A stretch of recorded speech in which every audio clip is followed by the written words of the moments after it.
బ్రహ్మదేవుడు పంచమ వేదంగా నాట్యాన్ని సృష్టించగా దానికి పరమేశ్వరుడు తాండవాన్ని, పార్వతీమాత లాస్యాన్ని జోడించి భరతమునిచే శాస్త్రంగా మలచబడి ఆ యోగి పుంగవని శిష్యులచే దివి నుండి భూమికి దిగివచ్చిన అత్యద్భుతమైన కళ నాట్యం.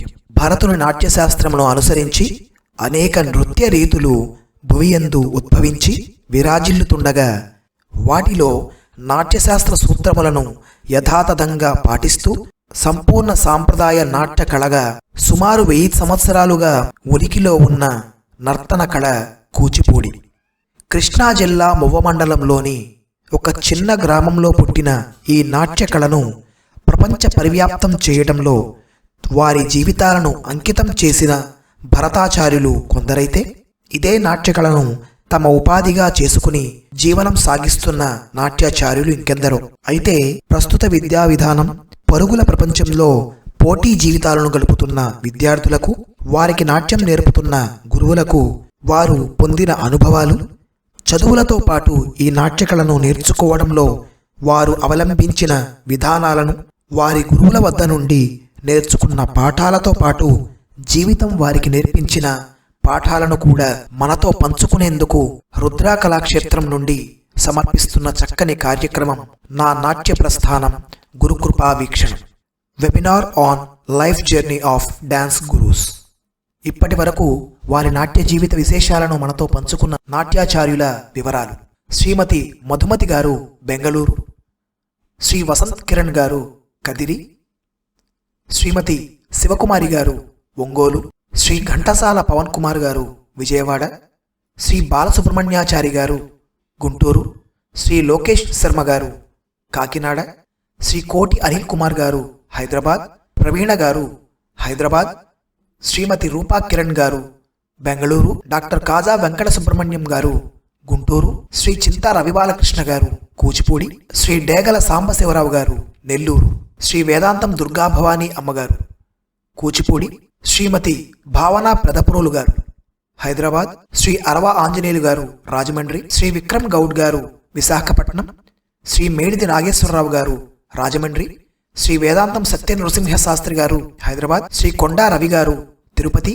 శ్రీ బీరక సురేష్ బాబు గారు గుంటూరు, శ్రీ పసుమర్తి విఠల్ గారు ఢిల్లీ నుంచి, శ్రీ అజయ్ చక్రవర్తి గారు విజయవాడ, శ్రీమతి శ్రీహరిత గారు హైదరాబాద్, శ్రీ పసుమర్తి శేషబాబు గారు హైదరాబాద్, శ్రీ సుధీర్ రావు గారు వరంగల్, శ్రీ లక్కరాజు వెంకటరమణ గారు గుంటూరు, శ్రీమతి చావలి బాలత్రిపుర సుందరి గారు హైదరాబాద్, శ్రీమతి సీతాప్రసాద్ గారు కొత్తగూడెం, శ్రీ గిరీష్ చంద్ర గారు హైదరాబాద్, శ్రీ భాగవతుల వెంకటరామ శర్మ గారు విజయవాడ, శ్రీ కిషోర్ ముసలికంటి గారు చెన్నై, శ్రీ పూలభరణి గారు గుంటూరు, శ్రీమతి మేళ్ల చెరువు కామేశ్వరి గారు హైదరాబాద్, కుమారి కోకా విజయలక్ష్మి గారు హైదరాబాద్, శ్రీ భాగవతుల శ్రీనివాస శర్మ గారు విజయవాడ, శ్రీ హరిరామమూర్తి గారు విశాఖపట్నం, శ్రీ ఏలేశ్వరపు పూర్ణచంద్రరావు గారు మచిలీపట్నం, శ్రీ మహంకాళి సూర్యనారాయణ శర్మ గారు గుంటూరు, శ్రీమతి వైజయంతి కాశీ గారు బెంగళూరు, శ్రీమతి దేవసేన గారు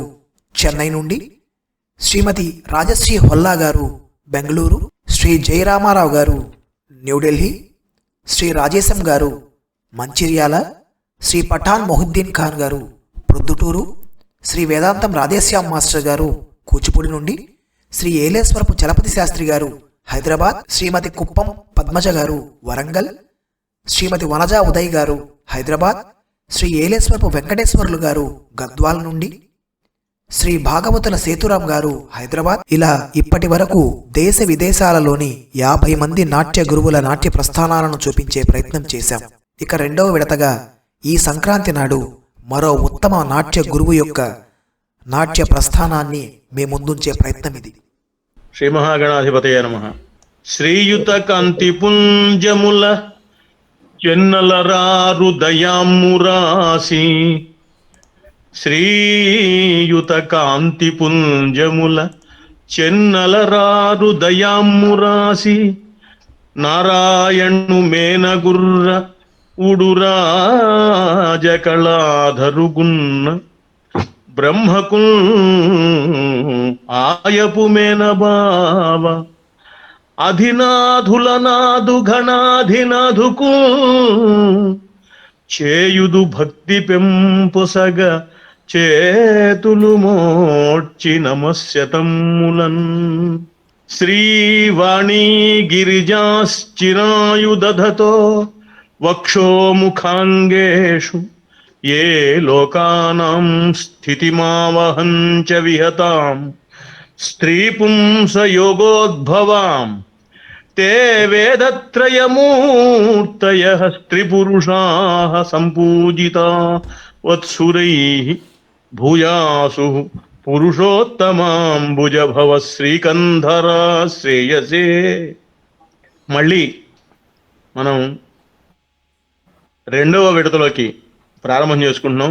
శుభారంభం అయింది అక్కయ్యతో. ఇంతకుముందు మనం ఒక 50 మంది కళాకారులతో పూర్తి చేసుకున్నాం. ఈ రెండవ విడతలో లబ్ధ ప్రతిష్ఠులైనటువంటి నాట్య కళాకారులతో, నాట్య గురువులతోనూ మళ్ళీ రాజేష్ చక్కగా ఈ వెబినార్ కార్యక్రమంలో సిద్ధమయ్యాడు. దీని వలన రాజేష్కు కానీ, మాట్లాడే అక్కలాంటి వాళ్ళకి కానీ, ఏదో పక్కన చెంచాలలాగా ఉండే నాలాగా, నాకు సుబ్రహ్మణ్యం గారు లాంటి వాళ్ళు కానీ ఉపయోగం లేదు. వినేటువంటి కుర్రకారు నాట్యాచార్యులు, కళాకారులు పెద్దవాళ్ళు చేసినటువంటి పరిశ్రమ తెలుసుకుని నిజమైన కూచిపూడి మార్గంలోకి నడవటానికి అవకాశం ఇచ్చే వేదిక ఇది. పెద్దవాళ్ళు ఎంత శ్రమ పడితే ఆ స్థాయికి వచ్చారో ఆ శ్రమలోని విలువలు తెలుసుకుని ఆ బాటలో నడవటం కోసం ఒక చక్కని సుమార్గాన్ని రాజేషు నిర్మిస్తున్నాడు. ఆ బాటలో నడవటం ఒక్కటే తరువాయి. ఇవాళ కూచిపూడి విధానాలు కొత్త పుంతలు తొక్కుతూ అనారోగ్యమైనటువంటి వాతావరణంలోకి వెళ్తున్నటువంటి పరిస్థితుల్లో రాజేష్ లాంటి ఉత్తమమైనటువంటి నాట్య కళాకారుడు, యువ గురువు ఎన్నో శ్రమలు కోర్చి ఇటువంటి స్టెప్స్ తీసుకోవడం చాలా అవసరమైన విషయం, చాలా శ్లాఘనీయమైనటువంటి విషయం. కొన్ని దశాబ్దాలు శ్రమిస్తే గాని శశికళ గారు లాంటి కళాకారులు తయారవరు. వాళ్ళ కష్టంలో ఉన్నటువంటి నిగ్గును తెలుసుకుంటే గాని మన తర్వాత తరం కళాకారులుగా ఆ స్థాయికి చేరుకోలేం. ఎంత శ్రమపడినా ఆ స్థాయి చేయకపోవడం కష్టమే. కనీసం వాళ్ళని స్మరించడానికన్నా అవకాశం వచ్చే స్థాయి కన్నా తర్వాత యువతరం చేరాలి. కాబట్టి ఇటువంటి కార్యక్రమాలు చేసుకోవటం. నాట్యం నేర్చుకోవటం మొదలుపెట్టిన 2వ నెలలోనే మా చేత ప్రదర్శనలు ఇస్తారా, 3వ నెలలో మాకు బిరుదులు ఇస్తారా, సన్మానాలు చేస్తారా, రికార్డ్స్, వరల్డ్ రికార్డ్స్ ఏమైనా చేయిస్తారా అనేటువంటి చెప్పుకోవడానికి వీలు లేనటువంటి రోజుల్లో మనం బాధపడుతున్నాం. ఈ బాధను అర్థం చేసుకుని ఏది నిజమైనటువంటి త్రోవ, ఏది సరైన విధానాలు, ఎలా నేర్చుకుంటే ప్రదర్శనలకు పనికొస్తాం, ఎటువంటి ప్రదర్శనలు చేస్తే భరతాచార్యులు లాంటి వాళ్ళు ఆశించినటువంటి ఫలితాలు పొందుతాం అనేది నేర్చుకోవాలి తర్వాత తరం. గతకాలమే మేలు వచ్చు కాలము కంటేనన్నట్టు మన పూర్వీకులు వాళ్ళ పెద్దవాళ్ళ గురించి ఆ రోజుల్లో అంత బాగుండేది, ఇప్పుడు ఇట్టా ఉందిరా అన్నారు. ఇప్పుడు మనం అలా ఉందన్నమాట పరిస్థితి. కాబట్టి ఆ పరిస్థితులను పోగొట్టుకుని చక్కని మార్గంలోకి మళ్ళీ అడుగుడాలని ఈ చేసే ప్రయత్నాన్ని సఫలీకృతం చేయండి. ఇప్పుడు అక్కయ్య గురించి పరిచయం. ఆవిడ జీవిత విశేషాలు, వ్యవహారాలన్నీ ఆవిడ చెప్తారు. నాకు తెలిసినంత వరకు పద్మభూషణ్ డాక్టర్ వెంపటి చినసత్యం గారంటే భరతుడు సిద్ధేంద్రుడి అవతారం తీసుకున్నాక పూర్తిగా తృప్తి పడలేదేమో, ఇంకా చేయాల్సిన విధానాలు ఉన్నాయి అనుకున్నారు ఆయన.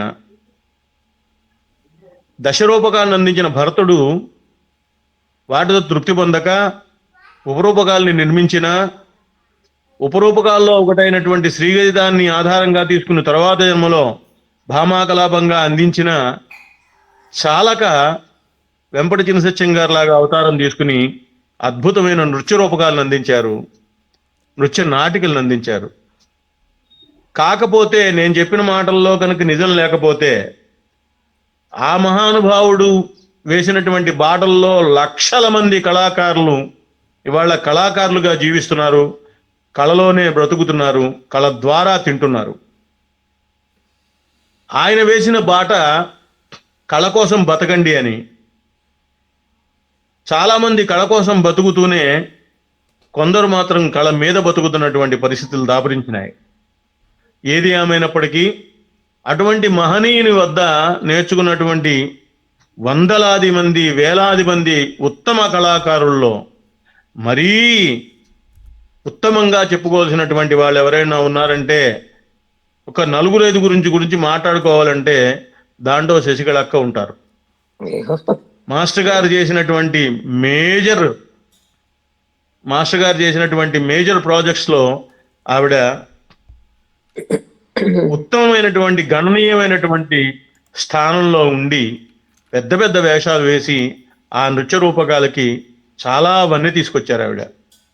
సుబ్రహ్మణ్యం గారు నాకు ఇప్పుడున్న వాళ్ళలో తెలుసు ఆవిడ గురించి, తర్వాత తరం వాళ్ళకి తెలియనేటువంటి ఆకాంక్షతో అక్కగారిని ఇవాళ మనం ఈ కార్యక్రమంలో తీసుకురావడం జరిగింది. ఆవిడ చాలా శ్రమ మీద వచ్చారు, అక్కడ అమెరికాలో ఉన్నారు, ఇప్పుడు చక్కగా నిద్రపోవాల్సినటువంటి సమయం.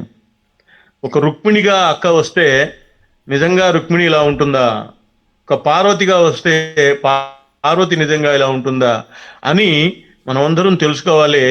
పైన కూర్చున్నటువంటి లక్ష్మీ, పార్వతి, రుక్మిణి వీళ్ళు కూడా ఓ నాలాగానే ఉంది ఈ పిల్లాత్సవం అనుకునేలాగా అక్క ఆ అద్భుతమైనటువంటి పరిశ్రమ చేశారు కూచిపూడికి. అవి మనకి మార్గదర్శకాలుగా ఉన్నాయి, అనుసరణీయాలుగా ఉన్నాయి. ఇప్పుడు సుబ్రహ్మణ్యం గారు కూడా అక్క గురించి క్లుప్తంగా ఒక 5 నిమిషాలు చెప్పాక, అక్క ఆవిడ జీవిత విశేషాలు, ఆవిడ నేర్చుకున్నటువంటి విధానాలు, ఆవిడ చేసినటువంటి ప్రదర్శనలు, మాస్టర్ గారితో ఆవిడకు ఉన్నటువంటి అనుబంధం, తర్వాత ఇప్పుడు మాస్టర్ గారి బాటలో ఆవిడ నడుస్తున్న తీరు చెప్తారు. సుబ్రహ్మణ్యం గారు. అందరికీ నమస్కారం. మాస్టర్ గారు, చినసత్యం మాస్టర్ గారు, ఆయన దగ్గరికి బండశిలలు వచ్చినా కూడా మెత్తటి మైనపు ముద్దల్లాగా మారిపోతారు. మాస్టర్ గారి దగ్గర అదే గొప్పతనం. ఏ క్యారెక్టర్కి పెడితే వాళ్ళు ఆ క్యారెక్టర్కి అలా ఇమిడిపోతారు. ఏ పాత్రలోకి వారు అక్కడి నుంచి వేరే పాత్రలోకి మార్చినా కూడా వారు దానికి తగ్గట్టుగా మారిపోతారు. అది గురువు గారి యొక్క చేతిలో ఉన్నటువంటి మహత్యం అని చెప్పాలి. అలాగే శశికళ గారు గురించి ప్రత్యేకంగా చెప్పాలంటే, నేను తుమ్మలపల్లి కళాక్షేత్రంలో మాస్టర్ గారు ఒకసారి డెమాన్స్ట్రేషన్ పెట్టారు. ఆ డెమాన్స్ట్రేషన్లో శశికళ గారు జావళీలు చేశారు. పదాలు జావళీలు ప్రత్యేకంగా మాస్టర్ చేసినప్పుడు ఇంకా నాకు జావళీలు అంటే మాస్టర్ గారి దగ్గర చేసినటువంటి వాళ్ళ జావళీలు చేస్తే ఇంకా ఆవిడే చేయాలి, ఇంకెవరు చేయకూడదు అనిపించింది. ఆ రోజు నేను చాలా ఇన్స్పైర్ అయ్యాను. అంటే ముఖ్యంగా నేను కంపోజ్ చేసుకునేటప్పుడు కూడా ఎక్కువ అభినయానికి ఎక్కువ ప్రాధాన్యత ఇస్తుంటాను. నా అంశాలు, నేను కంపోజ్ చేసుకున్నటువంటి అంశాల్లో అభినయానికి ఎక్కువ ప్రాధాన్యత ఉంటుంది. వీటన్నిటి కూడా ఒక రకంగా శశికళ ఆవిడే ఒక ఇన్స్పిరేషన్ అని చెప్పాలి. అంటే పరమ గురువు అభినయానికి నాకు పద్మా సుబ్రహ్మణ్యం గారు. అదే కోవలో అంతే అందంగా, అంటే ఈ నాయకి ఇలాగే చూస్తుంది, ఇలాగే చేయాలి అనేటువంటిది. అంటే ముగ్ధ కానివ్వండి, ప్రౌఢ కానివ్వండి, ఏ నాయకైనా కూడా ఇలాగే చేయాలి అనేటువంటి విధంగా నేను ఆ రోజున అంటే ఒక రకంగా చూసింది.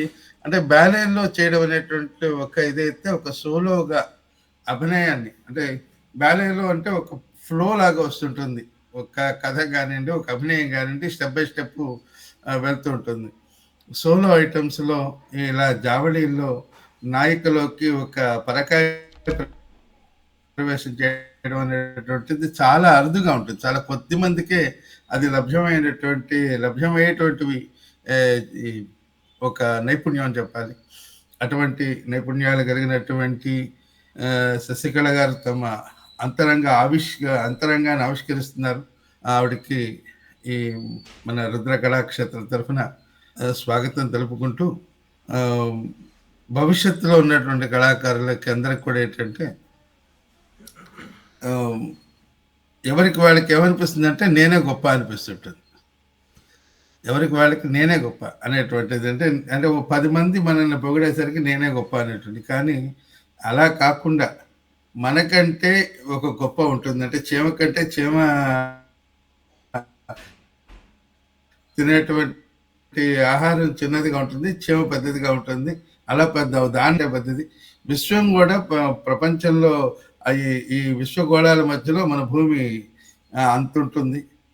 అలాంటి దానికంటే సూర్యుడు పెద్ద. సూర్యుడికి ఇలాంటి సూర్యగోళాలు ఈ విశ్వంలో అనేకం ఉంటాయి. అదే అంటే ఎప్పుడు కూడా మనమే పెద్ద అనేటువంటి స్థితికి రాకుండా ఇంకా ఇంకా ఇంకా ఇంకా ఇంకా అనేటువంటి స్థితిలోకి ఉండాలని చెప్పి అంటే ముఖ్యంగా ఇప్పుడు ఉన్నటువంటి యువ విద్యార్థులు కానివ్వండి, యువ నృత్య కళాకారులు కానివ్వండి, యువ గురువులు, నృత్య గురువులు కానీ ఈ విషయాన్ని అవగాహన చేసుకుంటూ, ఎందుకంటే మనకు గ్రీసం ఒక వాడు చెప్తాడు ఉంటా, నాతో మాట్లాడడం ఒక ఎడ్యుకేషన్ అని. పెద్దవాళ్ళ యొక్క మాటలు వింటాం ఒక ఎడ్యుకేషన్. తద్వారా చాలా విషయాలు మనకు తెలుస్తుంటాయి. కాబట్టి అంటే అనుభవాలు, అంటే ఎవరి అనుభవాలు వాళ్ళు, అంటే ఇందులో అనుభవం అనేటువంటి దాంట్లో చిన్న పెద్ద అనేటువంటి విషయాన్ని పక్కన పెడితే ఒక్కళ్ళ అనుభవం దగ్గర నుంచి మనం నేర్చుకోవాల్సినటువంటి విషయాలు చాలా ఉంటాయి. ఇప్పటికి దాదాపుగా 50 మంది అనుభవాలు మనం వినున్నాం. ఇప్పుడు ఆ 2వ అంకంలోకి ప్రవేశించాం. మరికొంతమంది గురించి నేర్చుకుని ఇందులో మనం నేర్చుకోదగ్గది ఏమన్నా ఉంటే తప్పనిసరిగా నిస్సిగ్గుగా విషయాలన్నింటినీ కూడా అవగాహన చేసుకొని మనం ఆ మార్గంలో వెళ్తే మనం కూడా ఒక మెట్టు ఎక్కి కళారంగంలో నేను సైతం విప్లవాగ్నికి సమిధనొక్కటి ఆహుతిచ్చాననేటువంటిది కళారంగంలో మనం కూడా ఒక చిన్న హవిస్సులాగా మారితే అదే జీవితానికి పరమార్థం. మన నాట్యం నేర్చుకునేందుకు మనం నాట్యానికి చేసేటువంటి ఒక సేవ అని చెప్పుకోవచ్చు. ధన్యవాదాలు మాస్టర్ గారు. ఇంతకుముందు మనము రుద్ర టీవీ వేదికగా ఆన్లైన్లో 50 మంది నాట్య గురువుల యొక్క నాట్య ప్రస్థానాలు, వారు ఆ నాట్య ప్రస్థానాన్ని కొనసాగించడంలో వారి గురువుల యొక్క కృపా వీక్షణాలు వారిపై ఎలా ప్రసరిస్తే వారికి వీరు చేసినటువంటి ఎటువంటి సేవలు లేదా నాట్యం పట్ల వారు చూపించినటువంటి నిబద్ధత, ఎన్ని రకాల విషయాలను వారు నేర్చుకోవడానికి ప్రయత్నం చేశారు, దానికోసం ఎంత శ్రమను కోర్చారు, వారి కుటుంబంలో ఎన్ని విషయాలను వారు వెనక పెట్టారు, వీటన్నిటినీ చాలామంది వారి యొక్క అనుభవాలను మనతో పంచుకోవటంలో రుద్ర టీవీ వేదికగా జరిగిన ఈ సందర్భాలను చాలామంది నాట్యంలో నేర్చుకున్నటువంటి వాళ్ళు ఎంతోమంది నాతో తర్వాత పంచుకోవడం జరిగింది. అవి చూడటం ద్వారా ఒక్కొక్క నాట్య గురువు యొక్క అనుభవాల ద్వారా ఈ 50 మంది గురువుల యొక్క నాట్య ప్రస్థానాలు చూస్తున్నప్పుడు నేను అటువంటి ఎక్స్పీరియన్సెస్ని చాలామంది తెలుసుకునే విషయాల్లో కొంతమంది ఫేస్బుక్లో నాకు మెసేజ్ పెట్టడం, అన్నయ్య మళ్ళీ ఎప్పుడు స్టార్ట్ చేస్తున్నారు అని చెప్పని కొన్ని రోజులుగా జరిగినాయి. ఆ తర్వాత నాకు కూడా నేర్చుకున్నాం, కొంతమంది పిల్లలకు నేర్పిస్తున్నాం, ప్రోగ్రామ్స్ చేస్తున్నాం, ఏదో చేస్తున్నాం. బట్ ఇది కాదు. 2021-22 ఆ టైంలో మనం ఏదైతే లాక్డౌన్ ఉందో లాక్డౌన్ టైంలో స్టార్ట్ చేసినటువంటి ఈ వెబినార్ సెషన్ అనేది ఈ 2 years కూడా నాకు ఒక బూస్టప్గా పనికొచ్చింది. సో మేము చేసినటువంటి చాలా విషయాలకు, నేను తీసుకున్న చాలా నిర్ణయాలకు ఈ నాట్య గురువుల ప్రస్థానాలు విన్నటువంటి ఆ అనుభవాల ద్వారా తీసుకున్న స్ఫూర్తితో సో నాలాగా చాలామంది ముందుకు వెళ్ళడం జరిగింది. చాలామందికి మీ అనుభవాలు ఖచ్చితంగా పాఠాలుగా నిలుస్తాయి. ఎందుకంటే ఇప్పుడు నాతో చెప్పినటువంటి మాస్టర్ కొంతమంది నాట్య గురువులు చెప్తున్నటువంటి విషయాలు గురుగారు ఏంటంటే, గురువుగా చేస్తున్నటువంటి నేను కొంతమంది పిల్లలకు చెప్తున్నాను, నాట్యంలోకి డ్యాన్స్ టీచర్గా వచ్చేసాను, కానీ ఆ వచ్చిన డ్యాన్స్ టీచర్ తర్వాత నాకు ఉన్నటువంటి డౌట్స్ని క్లారిఫై చేయడానికి ఎవరు లేరు. నేను ఇప్పుడు డ్యాన్స్ క్లారిఫై చేసుకోవాలన్న ఆలోచన లేని వాళ్ళని మనం అట్లాగే ఏం చెప్పలేం. డౌట్స్ రాని వాళ్ళను, నాకు అన్నీ వచ్చనుకున్న వాళ్ళని, ఇందాక మాస్టర్ చెప్పినట్టు నాకు అన్నీ వచ్చనుకున్న వాళ్ళని మనం ఏమీ చేయలేం. కానీ డౌట్స్ వచ్చి ఎవరిని సంప్రదించాలో తెలియనటువంటి వాళ్ళు చాలామంది ఉన్నారు గురుగారు. వాళ్ళు నాకు ఎంతమంది తారసపడ్డారంటే, యూట్యూబ్ ఛానల్ ద్వారా శ్లోక సంగీతం స్టార్ట్ చేసినప్పుడు ఒక్కొక్క శ్లోకాన్ని నాకు పెద్దవారు వారు వాత్సల్యంతో చెప్పారు. నాకు ఒకటి ఏంటంటే జగన్నాథర్ గారు, వైజాగ్ జగన్నాథర్ గారు ఒక మాట ఏమంటారంటే, రాజేషు నీ శ్లోక సంగీతం సిరీస్ని మా క్లాస్లో డ్యాన్స్ క్లాస్లో పెద్ద యూట్యూబ్ ఛానల్ పెట్టేసి మీ ఛానల్ నేను ఫ్రేమ్ పెట్టి చూపిస్తాను మా పిల్లలకన్నారు. అది ఆయన వాత్సల్యం, ఆయన ప్రేమ, అదంతా నేనేదో బాగా చెప్పాను కదా. బట్ ఏంటంటే వాస్తవానికి చాలామంది ఇప్పుడు వస్తున్న డ్యాన్స్ టీచర్స్కి డ్యాన్స్లో ఉన్నటువంటి లోతు తెలియదు. కనీసం ఇంతకు ముందు ఉన్నటువంటి మా ముందు తరం వాళ్ళు, ఇప్పుడు అక్కలాంటి వాళ్ళు, గురువుగారు లాంటి వాళ్ళు, వీళ్ళందరూ వాళ్ళ గురువుల దగ్గర చేసిన సాధన తెలియదు, అసలు దాని ఫ్లేవర్ తెలియదు. ఆ ఫ్లేవర్ తెలియటంతో ఎక్స్టసీ ఆఫ్ డ్యాన్స్ అనేది అది యాక్చువల్ ఎక్స్టసీ అది. దాన్ని తెలుసుకునేటువంటి మార్గానికి ఇది ఒక వేదికగా వస్తుందనే ఉద్దేశంతోనే రెండవ విడత మళ్ళీ స్టార్ట్ చేయడం జరుగుతుంది. సో స్టార్ట్ చేసినప్పుడు ఈ సిరీస్ని స్టార్ట్ చేద్దామని చెప్పని గురువుగారితో అన్నప్పుడు, గురువుగారు నాన్న మళ్ళీ రెండోసారి స్టార్ట్ చేసేటప్పుడు ఆషామాషిగా కాదు, చక్కని మరొక అద్భుతమైన నాట్య గురువుతోనే మొదలు పెడదాం అని అన్నటువంటి ఈ సందర్భంలో శశికళక్కతో ఇది స్టార్ట్ చేయడం అనేది మా అందరి అదృష్టం ఈ వేదిక పైన. ఎందుకంటే గురుగారు ఇందాక చెప్పారు, ఇప్పుడు యాక్చువల్గా అట్లాంటాలో ఉన్నారు, ఇది ఆడ్ టైం, కంప్లీట్గా ఆడ్ టైం ఆవిడికి. ఈ టైంలో కూడా వచ్చి మాకు ఇంత టైం స్పెండ్ చేసి మీ అనుభవాల్ని మాకు పంచుకోవడానికి మాకు అవకాశం ఇచ్చినందుకు ధన్యవాదాలు. ముందుగా అక్క, ఓవర్ టు యూ అక్క. మీరు మొట్టమొదటి నుంచి, ఎందుకంటే గురువు గారి దగ్గర ఏదైతే పెద్ద మాస్టర్ గారి దగ్గర మీరు స్టార్ట్ అయ్యేటటువంటి సందర్భానికి ముందు మీ లైఫ్, మీ తల్లిదండ్రుల గురించి, మీ ఫ్యామిలీ లైఫ్ దగ్గర నుంచి స్టార్ట్ చేసి ఒక్కొక్కటిగా మీరు చెప్పడానికి ప్రయత్నం చేయండి. మధ్యలో ఇంటరప్ట్ చేస్తే ఏమనుకోకండి, మధ్యలో నాకు ఏదైనా డౌట్ ఉంటే నా పరంగా అడుగుతాను. అక్క, ఓవర్ టు యూ అక్క. Thank you. ముందుగా అందరికీ సంక్రాంతి శుభాకాంక్షలు. ఈ అవకాశం ఇచ్చి ఈ కళ గురించి, నా అనుభవం గురించి మాట్లాడే అవకాశం ఇచ్చినందుకు నేను ఎంతో అదృష్టం చేసుకున్నానని చెప్పాలి. కళని నేను చూసుకునే కన్నా కళే నన్ను చూస్ చేసుకుందని చెప్పాలేమో తెలియదు. ఎందుకంటే చిన్నప్పటి నుంచి డాన్స్ అంటే మహా పిచ్చిగా ఉండేది నాకు. మా అమ్మ వాళ్ళు చెప్పేవాళ్ళు, 2 ఏళ్లకే ఏ పాట పెట్టినా నాన్ స్టాప్గా చేస్తూనే ఉండేదాన్ని డాన్స్ అని చెప్పేవారు. తర్వాత కొంచెం ఊహ తెలిసి 3-4 ఏళ్లకి ఎవరు ఇంటికి రా, నీకు బెల్లం ఇస్తాను, బెల్లం ముక్క ఇస్తాను, డాన్స్ చేయమంటే ఏ పాట పెడితే ఆ పాటకి డాన్స్ చేసేసి ఆ బెల్లం ముక్క తీసుకుని ఇంటికి వచ్చేదంట. మా పక్క వాళ్ళ ఇంటికి, వాళ్ళని పుట్టి పెరగడం అంతా చెన్నై. అక్కడ ఎవరు పిలిచినా తమిళ్ వాళ్ళ ఇంటికి వెళ్ళడం తరేవా డాన్స్ పండ్రియా అంటే వాళ్ళు ఏదో పాడటం, నేను డాన్స్ చేయడం, ఆ బెల్లం ముక్క తీసుకుని రావడం ఇంటికి. ఇలా చాలా చేసేదంట చిన్నప్పుడు. అది నాన్ స్టాప్ మ్యూజిక్ అంటే డాన్స్ చేస్తూనే ఉండడం. ఆ టైంలో మాకు మా అమ్మగారి సిస్టర్ హస్బెండ్ లింగమూర్తి గారు, ఆయన పాత సినిమాల్లో ఆయన యాక్టర్, ఆయన మా పెద్దనాన్నగారు.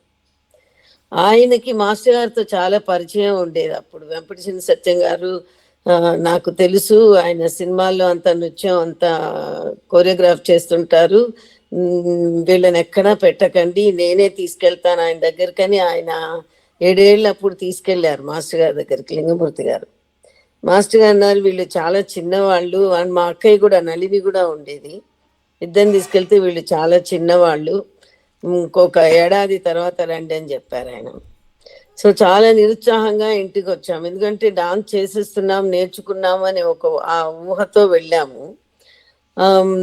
సరే ఇంకో సంవత్సరం ఆగాల్సి వచ్చింది.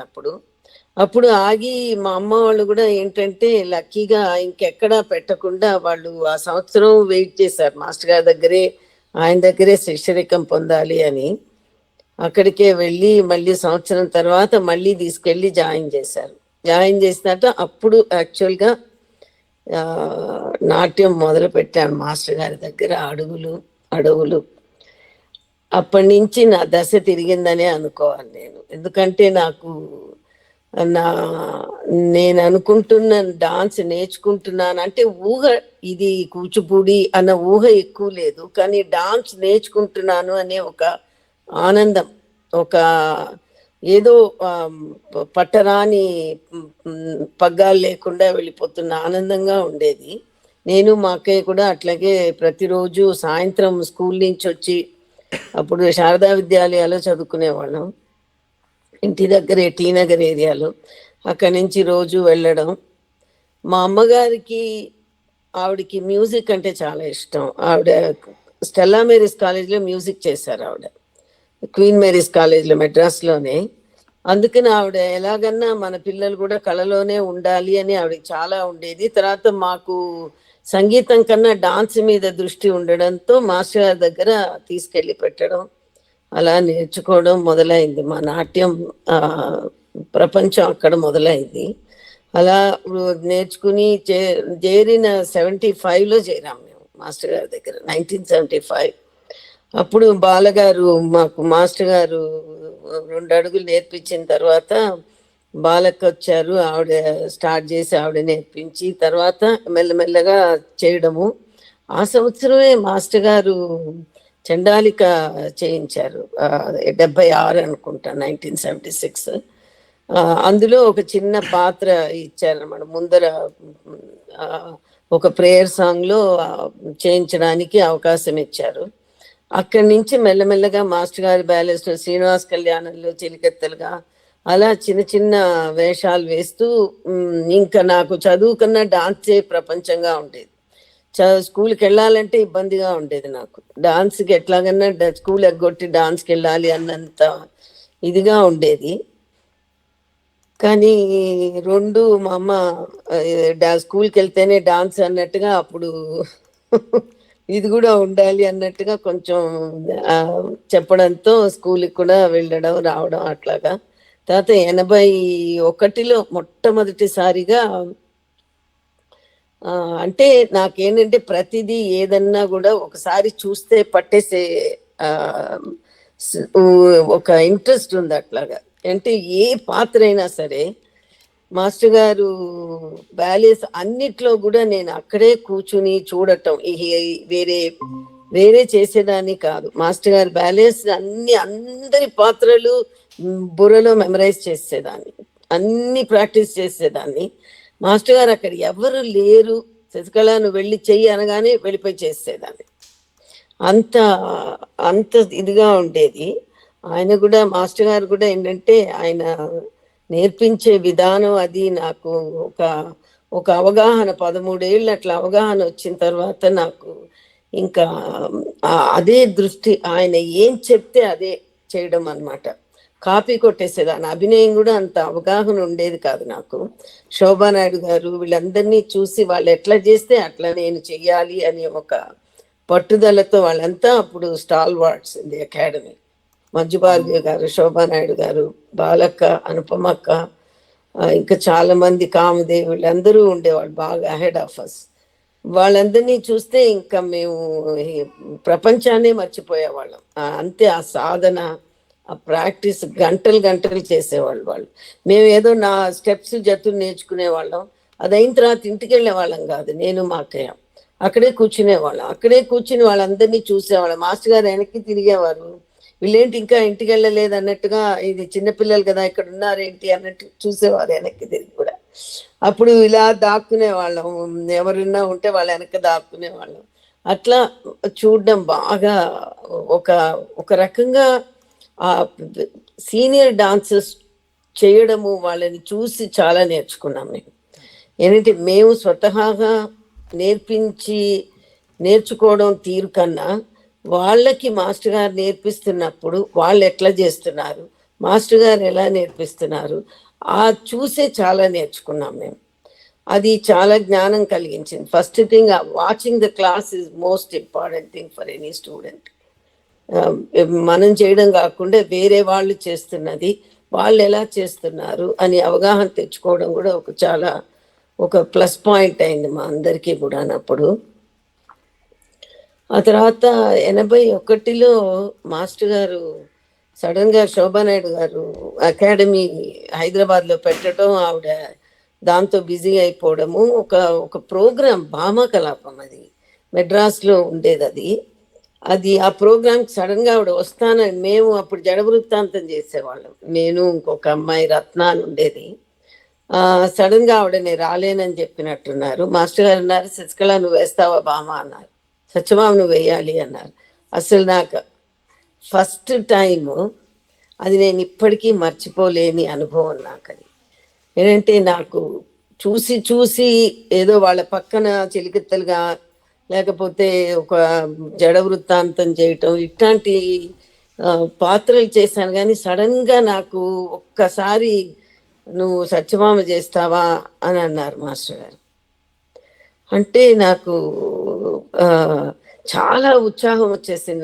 నాకు అటువంటి అవకాశం నాకు మాస్టర్ గారు కల్పించారు, చెయ్యాలి అని విపరీతమైన ఆ, ఉత్సాహం వచ్చింది. అదే టైంలో అంత పాత్ర, ఎందుకంటే అది భామకలాపంలో అంత అంత సులభమైన రోల్ కాదు అది. ఎందుకంటే అందులో డైలాగ్, కాన్వర్జేషన్, పాడటము, అనుభవము, నేను చూసిన అనుభవం వేరు, నేను చేసే అనుభవం వేరు. నేను చూసి చూసి నేర్చుకున్నాను, కానీ ఆ పాత్ర నేను చేసి ఎంత దానికి ఆ పాత్రకి నేను ఎంత న్యాయం చేకూర్చగలను అన్నది నాకు తెలియలేదు. చేస్తాను మాస్టర్ గారు అని చెప్పేశాను. ఆ తర్వాత ప్రాక్టీస్ మొదలైంది. ప్రాక్టీస్ మొదలైన దగ్గర నుంచి భామ ప్రవేశం, దాని తర్వాత మదనా దరువు కాపీ కొట్టి చేయడమే కానీ ఆ మదనా దరువు అంటే ఏంటి అసలు, ఆ భామ ఆ మదనుడు ఏమంటే ఆమెకి ఆ అనుభవంతో చెయ్యాలి, అది అసలు ఇంత కూడా అవగాహన లేదు.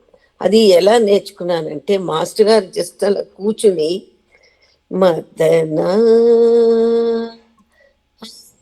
ఆ కళ్ళు ఇలా అనడము, ఆ మదనుడు ఇలా అనడము జస్ట్ కాపీ కొట్టాను అంతే. నాకు అసలు అది ఏమిటో కూడా తెలియదు. అలాగే మదన అన్నారు ఆయన. అంటే ఇలా అన్నారు, సిగ్గుపడ్డారు, కళ్ళు దించారు, అంతే. ఆ స్టెప్స్ గుర్తుపెట్టుకున్నాను, అలాగే కాపీ కొట్టేశాను ఆయన ఎట్లా చెప్పారో అలా కాపీ కొట్టాను. కాపీ కొట్టి ఆ మదనా దరువైన తర్వాత అసలైంది సిగ్గాయనోయమ్మ చూసి చూసి చూసి శోభానాయుడు గారిది తెలుసు, అవగాహన ఉంది, కానీ అనుభవించి మనం చేయడం అనేది అది అసలు ఇప్పటికీ కూడా నేను చెప్పలేకపోతున్నాను అనమాట. అంటే అనుభవంతో చెయ్యాలి అది. సిగ్గాయన అది కూడా అసలు మాస్టర్ గారు కూర్చోబెట్టి అసలు ఎలా సత్యభామ ఆ పాత్రలో ఆమె ఎందుకు అంత సిగ్గుపడుతుంది. ఇదివరకు రోజుల్లో భర్త పేరు చెప్పే స్త్రీకి ఇది లేదు. ఆమె ఏ బొమ్మ గీసో పేరు రాసో లేదా ఏదో ఒక ఉపమానం తీసుకుని ఇట్లా ఉంటాడు అట్లా ఉంటాడు నా కృష్ణుడు అని చెప్పటమే కానీ ఆ పేరు చెప్పటం అది ఏ స్త్రీకి కుదరదు. అది నాకు అప్పుడు ఏంటి పేరు చెప్తే చెప్పకుండా ఇట్లా చెప్పాలా, అవన్నీ ఊహించుకుని ఆ సిగ్గాయనో ఏమ్మా అట్లాగే మొత్తం అంత చేసి ప్రాక్టీస్ తయారు చేశారు నన్ను. చేసి మాస్టర్ గారు ఫస్ట్ రిహార్సల్ ఆయన ధర్మరాజు గారిని ఆయన చేసేవారు. అప్పుడు మాస్టర్ గారి దగ్గర ఒక ఆర్టిస్ట్ ఆయన మాధవి పాత్ర చేసేవారు. ఆయనతో రిహార్సల్కి పిలిచారు. పిలిస్తే ఆయన బాగా భారీ ఎత్తున ఇట్లా ఉంటారు ఆయన వచ్చారు. ఆయనకి బాగా శోభానాయుడు గారితో చేసే అలవాటు, అనుభవం.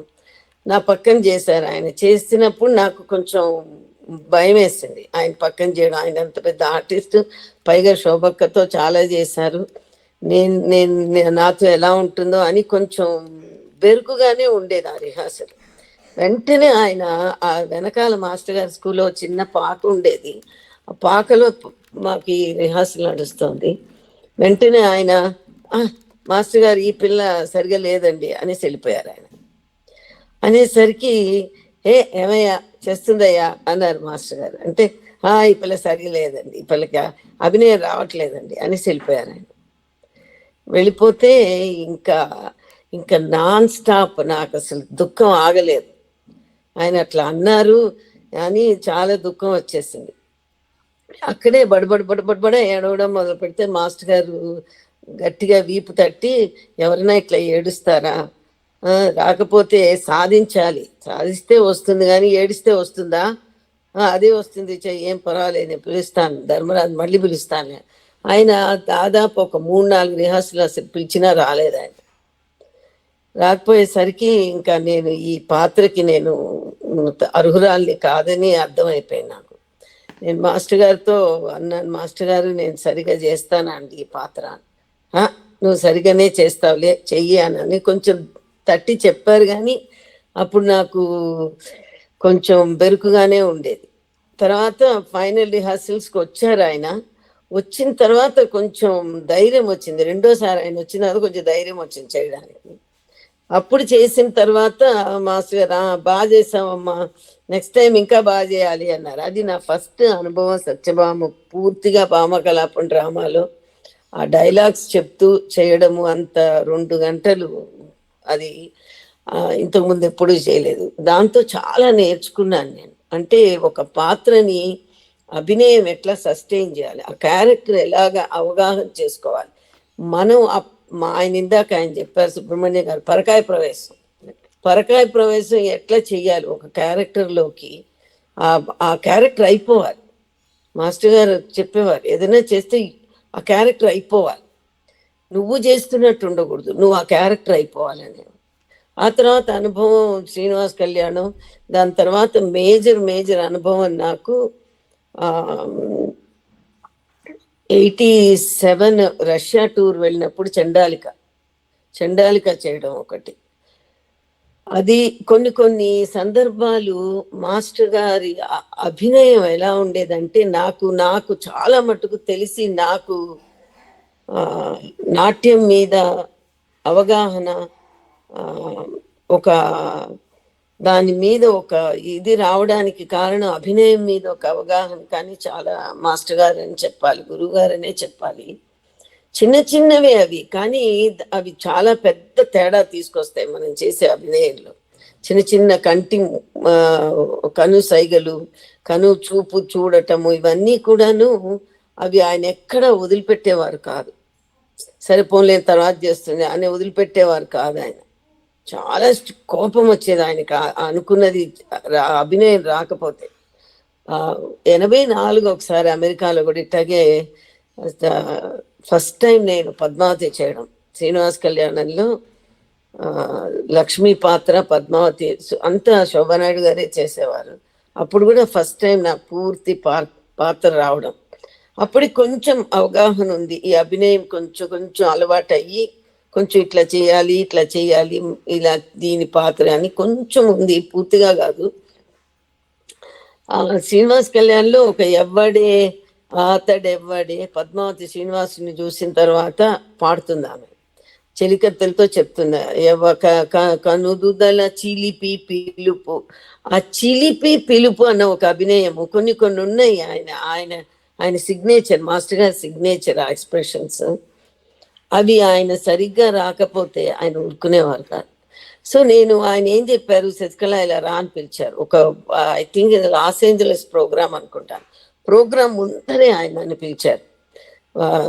మేకప్ వేసుకోక ముందే యాక్చువల్గా అది ఉంది కదా ఎవడేవాడులో, కనుదుదల చిలిపి పిలుపు, అది ఎలా చేస్తావు అన్నారు.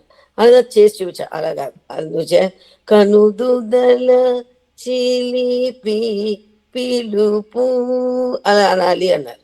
అంటే అలాగే మాస్టర్, గుర్తుంటుంది కదా, చంపేస్తా గుర్తు లేకపోతే అన్నారు.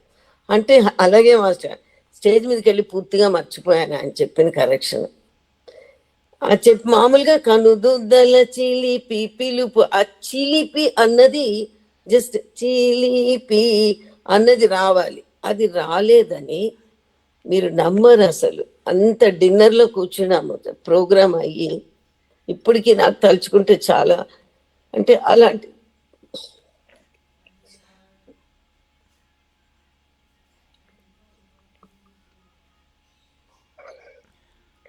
సారీ అండి, అంత శ్రద్ధ తీసుకుని ఆయన అందరం కూర్చుని ఉన్నాం డిన్నర్లో. కూర్చుని ఉంటే ఆయన శశికళ ఇలా రా అని పిలిచారు. నేనేం చెప్పాను, నీకు నువ్వేం చేసావు అన్నారు. నాకు అసలు అప్పటికి కూడా నాకు గుర్తు రాలేదు ఏం చెప్పారు ఆయన. నీకు ఎవడే వాళ్ళు ఏం చెప్పాను అనగానే నాకు వెంటనే నేను చేయలేదా అది మాస్టర్ గారు చెప్పింది అని అనుకున్నాను. అంతే, పక్కన భుజంగరాయ శర్మ గారు ఉన్నారు. మాస్టర్ గారు ఇంకా చెడమడ కోపడేశారు ఆయన. ఓవర్ కాన్ఫిడెన్స్, మీ అందరికీ చెప్తే లెక్కలేదు అసలు. ఒక కరెక్షన్ చెప్తే మీకు బుర్రలో ఉండదు, ఏం ఆలోచిస్తారో తెలియదు, మీకు లెక్కలేదని ఇంకా కోపడ్డంతో ఏం చేయాలో తెలియలేదు. మాస్టర్ గారు ఇంకంతే ఇలా దార పడుతుంటే భుజంగరాయ శర్మ గారు పక్క నుండి మాస్టర్ గారు చేస్తుంది మాస్టర్ గారు, చిన్నపిల్లండి మళ్ళీ చేస్తుందండి, మీరు ఉండండి వీళ్ళందరికీ ఓవర్ కాన్ఫిడెన్స్ అండి అని గట్టి గొప్ప. ఆ మాట నాకు ఇప్పటికీ ఏంటంటే మాస్టర్ గారు చెప్పింది నేను చెయ్యలేదు సరిగ్గా అంటే నాకు దృష్టి ఎటు వెళ్ళింది అన్నది ఇప్పటికే అనిపిస్తుంది. అంటే ఆయన అది పట్టించుకోవక్కర్లేదు అసలు, కానీ పిలిచి మరీ ఆయన అడిగారంటే ఆయనకి ఎంత ఎంత ఆ స్టూడెంట్ మీద అభిమానం ఉండి ఇలా చెయ్యాలి అనే ఒక కరెక్షన్ అది అనిపిస్తుంది. అది ఇప్పటికీ నాకు అది తడుతుంది. నిజంగా ఆ దృష్టి నేను సరిగా పెట్టలేదు, అందుకే ఆయన ఆ రోజు అంత మనసు ఆయన కష్టపడి నన్ను కోపడ్డారు అందరిలో అని ఇప్పటికీ నాకు అలాంటి సంఘటనలు చాలా ఉన్నాయి. చండాలిక ఒకసారి అట్లాగే సరిగ్గా లేదని చండాలికలో కూడా అలాగే. తర్వాత 87 మాస్టర్ గారు హరవిలాసం కంపోజ్ చేశారు, చాలా మంచి అనుభవం నాకు దాంతో కూడా. ఎందుకంటే అప్పుడు మొత్తం బ్యాలీ మా మీద కొంతమంది యంగ్స్టర్స్ మీద, అప్పుడు బాలక కూడా లేరు, అప్పుడు మాతో కంపోజ్ చేశారు మా అందరి చేత. చేసినప్పుడు దాక్షాయిని పాత్రలో శివుణ్ణి అవమానిస్తాడు దక్షుడు. అవమానించినప్పుడు అది భరించలేక ఆవిడ దాక్షాయిని భరించలేక ఆవిడ అగ్నికి ఆహుతైపోతుంది కదా. అప్పుడు అందరు దేవతల్ని ఆవిడ తిడుతుందన్నమాట. ఎవ్వరు మీరు ఒక్కళ్ళు కూడా శివుణ్ణి ఇంతలాగా నా తండ్రి మాట్లాడుతుంటే ఒక్కళ్ళు కూడా మీరు ఆపలేదు అని ఆవిడ ఆ ఉక్రోషము దాంతో అందరినీ తిడుతుంది. ఆవిడ తిట్టి ఆవిడ అగ్ని ప్రవేశం అయిపోతుంది అక్కడ. అది ఆయన ఏంటంటే అది ఆ ఉగ్రం, ఆ తర్వాత ఆవేశం రావాలి అని చెప్పారు మాస్టర్. అంత ఆవేశంలో చేస్తేనే అది బాగుంటుంది అని చెప్పేవారు. చేసిన తర్వాత ఆయన కర్ర చెప్తూ కంపోజ్ చేస్తున్నారు. ఆయన ఎన్నిసార్లు కంపోజ్ చేస్తున్నా ఆ ఉద్రేకము ఆ ఉక్రోషం రావట్లేదు అనమాట. ఆయన కర్రబడేశారు. శశికళ తల ఇలా చేయబెట్టేసుకున్నారు. ఆయన వెళ్ళి ఇంటికి వెళ్ళి వంట చేసుకోపో అన్నారు ఆయన. అంటే నేను జోక్ చేస్తున్నారు అనుకుని, నాకు అర్థం అవ్వలేదు. జోక్ చేస్తున్నారేమో మాస్టర్ గారు అనుకుని నేను అలా నుంచున్నాను అక్కడ. ఏంటి నుంచున్నావు, నీకే చెప్తున్నా, వెళ్ళు ఇంటికి వెళ్ళు వంట చేసుకో, నీకు ఈ వేషం అనవసరం, నీకు వెళ్ళు పో అని అనేసి కూర్చునే తలకై తిప్పేసుకునేసరికి ఇంకా అప్పుడు అస్సలు ఉక్రోషం అక్కడే మొదలైంది నాకు. ఇంటికి వెళ్ళాను. ఇంటికి వెళ్ళి బాగా ఏడ్చేశాను. బాగా ఏడిస్తే అప్పుడు మా అమ్మ అన్నారు, ఆ తల్లిగారు ఉన్నారు, ఆవిడ ఎందుకు ఏడుస్తావు, ఆయన చెప్పింది నీకు రాలేదంటే నువ్వు ప్రయత్నించాలి, నువ్వు ఏడవటం కాదు, వెళ్ళి రేపు చెయ్యి, రేపు రిహార్సల్లో మాస్టర్ గారు చేస్తానని వెళ్ళి చెప్పు చెయ్యి అని. అది స్కూల్కి వెళ్ళినా నాకు ఆ ఉక్రోషం కోపం అట్లాగే ఉండేది. ఆ రోజు వెళ్ళి నెక్స్ట్ డే రిహార్సల్లో మాస్టర్ గారు అక్కడ బల్ల మీద వాకిట్లో కూర్చుని ఉన్నారనమాట, ఇలా చేతులు పెట్టుకుని కూర్చునంటే వెళ్ళి నుంచున్నాను అక్కడ. చాలాసేపు మాస్టర్ గారు మాట్లాడలేదు, ఆయనకి చాలా కోపం విసుగు వచ్చేసింది చేయించి ఆయన నుంచున్నారు. ఇట్లా నుంచుంటే మాస్టర్ గారు ఈసారి తప్పకుండా చేస్తాను మాస్టర్ గారు అని వెళ్ళి చెప్పాను అనమాట. చెప్తే ఆయన చూద్దాం ఇవాళ లేదు రిహార్సల్, రేపురా అన్నారు. అన్న తర్వాత సరే మామూలుగా ఆ రోజు క్లాస్ అయింది. మళ్ళీ నెక్స్ట్ రిహార్సల్ పెట్టినప్పుడు చేసినప్పుడు అప్పుడు నాకు నిజంగా చాలా ఉక్రోషము కోపము.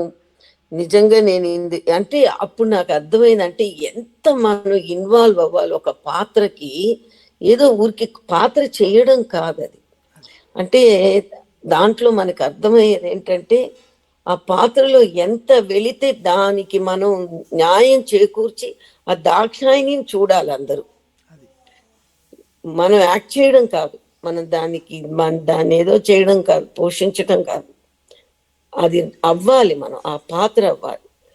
సో ఆ రోజు నేను అలాగే అనుకుని నేను దాక్షాయిని, నేను కాదు నేను దాక్షాయిని అని అనుకుని వెళ్ళి బాగా ఉక్రోషంగా వెళ్ళి చేసి వచ్చాను. అంటే నాకే అర్థమైపోయింది, ఒళ్ళు వణకడం ఆ రోజు నాకే.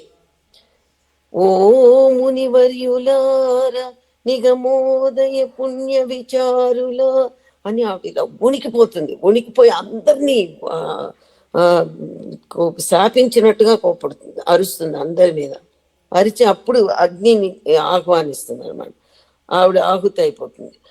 అది నేను నిజంగా ఉక్రోషంగా నేను నేను శశికళ కాదు, నేను దాక్షాయిని, నాకు ఆ ఉగ్రం రావాలి, ఉక్రోషం రావాలి. నా literally I was shivering, my whole body was shivering అది చేస్తున్నప్పుడు అనమాట.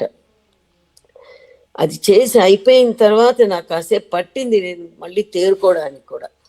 అంత అంటే అప్పుడు నాకు అర్థమైంది, అంటే ఒక పాత్రలో ఇంత చేస్తే గాని దాన్ని రాణించదు. అది ఒక చాలా గొప్ప అనుభవం మాస్టర్ గారి దగ్గర నేర్చుకోవడంలో. ఆయన ఎందుకంటే ఆయన జావలీస్ కానీ ఐటమ్స్ కానీ, జావలీస్ కూడా ఆయన ప్రతి జావళి నేర్పించినప్పుడు ఆయన అనుకున్న అభినయం ఖచ్చితంగా రావాల్సిందే. మన బుర్ర ఇటు అటు వెళ్ళడానికి వీల్లేదు. తర్వాత ఇప్పుడు అందరికీ మీడియాస్ ఉన్నాయి, వీడియోస్ ఉన్నాయి. ఇప్పుడు ఒక టీచర్ గారు ఒకసారి చెప్పగానే ఇప్పుడు ఎందుకు ఇక్కడ మాకు కూడా అమెరికాలో జరుగుతూ ఉంటుంది. పిల్లలు కొంచెం ఏదైనా వీడియో తీసి పంపిస్తారా, ప్రాక్టీస్ చేస్తామంటారు. అప్పుడు ఆ రోజుల్లో మాకు వీడియోలు ఎక్కడున్నాయి? దెర్ ఇస్ నో వీడియో, ఏ మీడియా లేదు, మళ్ళీ చూసుకోవాలంటే లేదు, అంత బుర్రే కంప్యూటర్, బుర్రే కెమెరా. ఆ జావలీస్ కంపోజ్ చేసేటప్పుడు ఒక లైన్ని ఒక 100 సార్లు చేయించేవారు ఆయన. 100 సార్లు 100 రకాలుగా నేర్పించేవారు. అవన్నీ గుర్తుపెట్టుకోవాలి, అన్నీ గుర్తుపెట్టుకోవాలి. ఆయన పిలిచి నిన్నేదో ఇంకోటి చెప్పా కదా అనేవారు. ఆ నిన్న చెప్పింది ఏదో గుర్తుపెట్టుకోవాలి మనం, అది కూడా అది చూపించాలి. కాదు కాదు అంతకన్నా ముందు ఇంకోటి ఏదో చెప్పారనేవారు. సో ఇవన్నీ కాన్స్టెంట్గా ఏంటంటే ఆయన నేర్పిస్తూ ఉండగానే లోపల మెమరీ దాన్ని ఇంకొక 10 సార్లు లోపల చేస్తూ ఉంటాం అనమాట. అదొకటి చాలా ఒక రకంగా అది కూడా చాలా అనుభవం. మాస్టర్ గారితో కూర్చుని అట్లాగా ఆ కాంపోజిషన్స్ కోరియోగ్రాఫ్ చేస్తున్నప్పుడు కంటిన్యూస్గా మన దృష్టి అక్కడే పెట్టడం అనేది చాలా నేర్చుకున్నాము. నేను మా అక్కయ్య కూడా మాస్టర్ గారి ఈ బ్యాలెన్స్లో చాలా పాత్రలు ఆయన అవకాశాలు ఇచ్చి మాకెంతో అదృష్టం కల్పించారు. మీ ఇద్దరం కూడాను ఎన్నో పాత్రలు, మెయిన్ పాత్రలు వేసాము. చెలికత్తెల పాత్రలు కానీ అన్నీ కూడా ఏదైనా కూడా ఇన్వాల్వ్ చేసి చేయాల్సి కదా, ఊరికే చేయడం కాదని చెప్పేవారు. సో అవన్నీ కూడా మాకు మంచి అనుభవాలు. తర్వాత నేను కంటిన్యూ చేయొచ్చండి, ఏదన్నా ప్రశ్నలు ఉన్నాయా? చేయొచ్చమ్మా, మీరు చేసేయండి. సో కాలేజీకి రావడం, కాలేజ్ డిగ్రీ అయిన తర్వాత మళ్ళీ యూరోప్ టూర్, అది మాస్టర్ గారు రష్యా టూర్ ఒకటి అందరినీ తీసుకెళ్లారు. యూరోప్ టూర్ అంతా తీసుకెళ్లారు 89లో. అది కూడా ఒక మంచి అనుభవం. మాస్టర్ గారి సోలోస్, బ్యాలేస్ అవన్నీ వేరే దేశాల్లో చేయడం రావడం అనేది, అది కూడా మాకు ఒక మంచి అనుభవం కలిగింది. ఆ తర్వాతే నేను మా ఆయన రవిని కలవడము, ఆయన పెళ్లి చేసుకోవడము 91లో ఇక్కడికి వచ్చామన్నమాట. అప్పుడు కూడా అప్పుడు ఏం చదువుతున్నారమ్మా మీరు? నేను 87 నా మాస్టర్స్ అయిపోయిందండి. మాస్టర్స్ కంప్లీట్ అయింది. మాస్టర్స్ అంటే ఏమైందంటే నేను ఎకనామిక్స్ నాది, నాకు డాన్స్కి సంబంధించిన మాస్టర్స్ కాదు. అప్పుడు మా అమ్మగారు నువ్వు మాస్టర్స్ కూడా చదవాలి అంటే ఎకనామిక్స్ చేసి ఒక్క సబ్జెక్ట్ వదిలేశాను, అది పూర్తి కాకుండా. అది పూర్తి అంటే మాస్టర్స్ కంప్లీట్ అయిపోయండి. అన్ని సబ్జెక్ట్స్ 8 కంప్లీట్ అయ్యి ఒక్కటి వదిలేస్తాను అనమాట. అప్పుడే యూరోప్ టూర్ వెళ్ళాం మేము. యూరోప్ టూర్ వెళ్ళామని అది స్కిప్ చేసి ఇంకా నా ఫోకస్ అంతా డాన్స్ మీదే అయిపోయింది. మళ్ళీ అది కంప్లీట్ చేయాలి అన్న దృష్టి నాకు లేదు, అసలు వదిలేసాను అనమాట. తర్వాత రెగ్యులర్ క్లాసెస్ అకాడమిక్స్ ఇవి మాస్టర్ దగ్గర క్లాసెస్ టైమింగ్స్ ఎలా ఉండేవి అప్పుడు? మేము పొద్దున్న స్కూల్కి వెళ్తే 8:30కి, సాయంత్రం 4:30కి ఇంటికి వచ్చేవాళ్ళం. 5:30కి 5:30 to 6:30 మ్యూజిక్ క్లాస్. సంగీతం మాస్టర్ గారు, సంగీతరావు గారు మ్యూజిక్ క్లాస్ ఉండేది, అది రోజు అటెండ్ అయ్యేవాళ్ళం. 5:30 to 6:30, 6:30 to ఆల్మోస్ట్ 8:45 దాకా డాన్స్ క్లాస్ ఉండేది. మేము ఇంటికి వెళ్ళే వరకు 9:30 అయిపోయేది. అప్పుడు ఇంటికి వెళ్ళి తిని 10:30 దాకా చదువుకుని, మా అమ్మగారు రోజు 4:30కి లేపేవారు చదువుకోవడానికి. 4:30 మధ్యలో లేచి 7 దాకా 6:30 7 దాకా చదువుకుని స్కూల్కి మళ్ళీ 8 తయారై వెళ్ళిపోయేవాళ్ళం. అట్లాగే ఉండేది స్కూల్ లైఫ్ అంతా, అలాగే ఉండేది మొత్తం. ఆ తర్వాత శని ఆదివారాలు మాకు కొంచెం సీనియర్ లెవెల్కి వచ్చిన తర్వాత కొంచెం డ్రామాస్ అవి, కొంచెం పాత్రలు అవి మాస్టర్ గారు మెయిన్ రోల్స్ అవి ఇస్తున్నప్పుడు శనివారం క్లాసులు ఓన్లీ సీనియర్స్కి ఉండేది. అప్పుడు పెద్ద పెద్ద పెద్ద వాళ్ళందరూ వచ్చి చేసేవాళ్ళు. మాలాంటి వాళ్ళకి అప్పుడు అంత ఉండేది కాదు. ఒక ఒక 10th 11th గ్రేడ్ స్కూల్ టైంలో మాకు కొంచెం మెయిన్ పాత్రలు అవి వస్తున్నప్పుడు శనివారం క్లాసులు అలో చేశారు. అసలు ఆ క్లాసు చూడాలంటే ఒక పండగగా ఉండేది.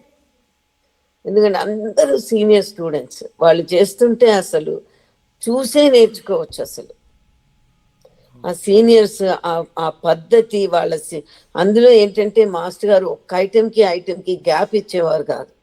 ఈవెన్ మేం చేసేటప్పుడు కూడా ఒక 7 ఐటమ్స్ కనీసం, ఒక 2 గంటల్లో 2.5 గంటలు 7 ఐటమ్స్ కనీసం నాన్ స్టాప్గా చేసేవాళ్ళు. ఓకే. చేయాల్సిందే. స్టామినా సస్టైన్ అవుతుంది. మంచినీళ్ళ కోసం అటు వెళ్తే ఎవరక్కడ రండి ఇక్కడ నుంచోండి అనేవారు. మంచినీళ్ళు కూడా ఊరికే మధ్య మధ్యలో తాగనిచ్చేవారు కాదు, మంచిది కాదు అని.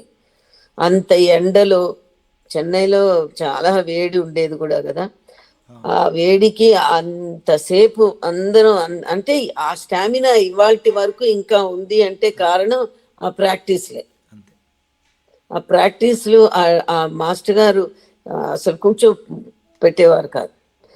అందులో ఏంటంటే సీనియర్ కాదు, జూనియర్ కాదు, ప్రతి వాళ్ళకి ఒక పద్ధతిగా చేయడం. స్టెప్స్, అడవులు, ఆ తర్వాత జతులు, ఆ జతులు అయిన తర్వాత పూజ డాన్స్, జతి స్వరము, వసంత, తిల్ల, ఒక్క ఆర్డర్లో వెళ్ళేది.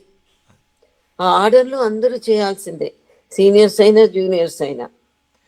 కామన్గా బేసిక్స్ ఒక స్టూడెంట్కి ఎంతకాలం పట్టిందమ్మా కంప్లీట్ అయ్యేటప్పటికి? మాకు సంవత్సరం పట్టిందండి. ఒక 1 year పట్టేది.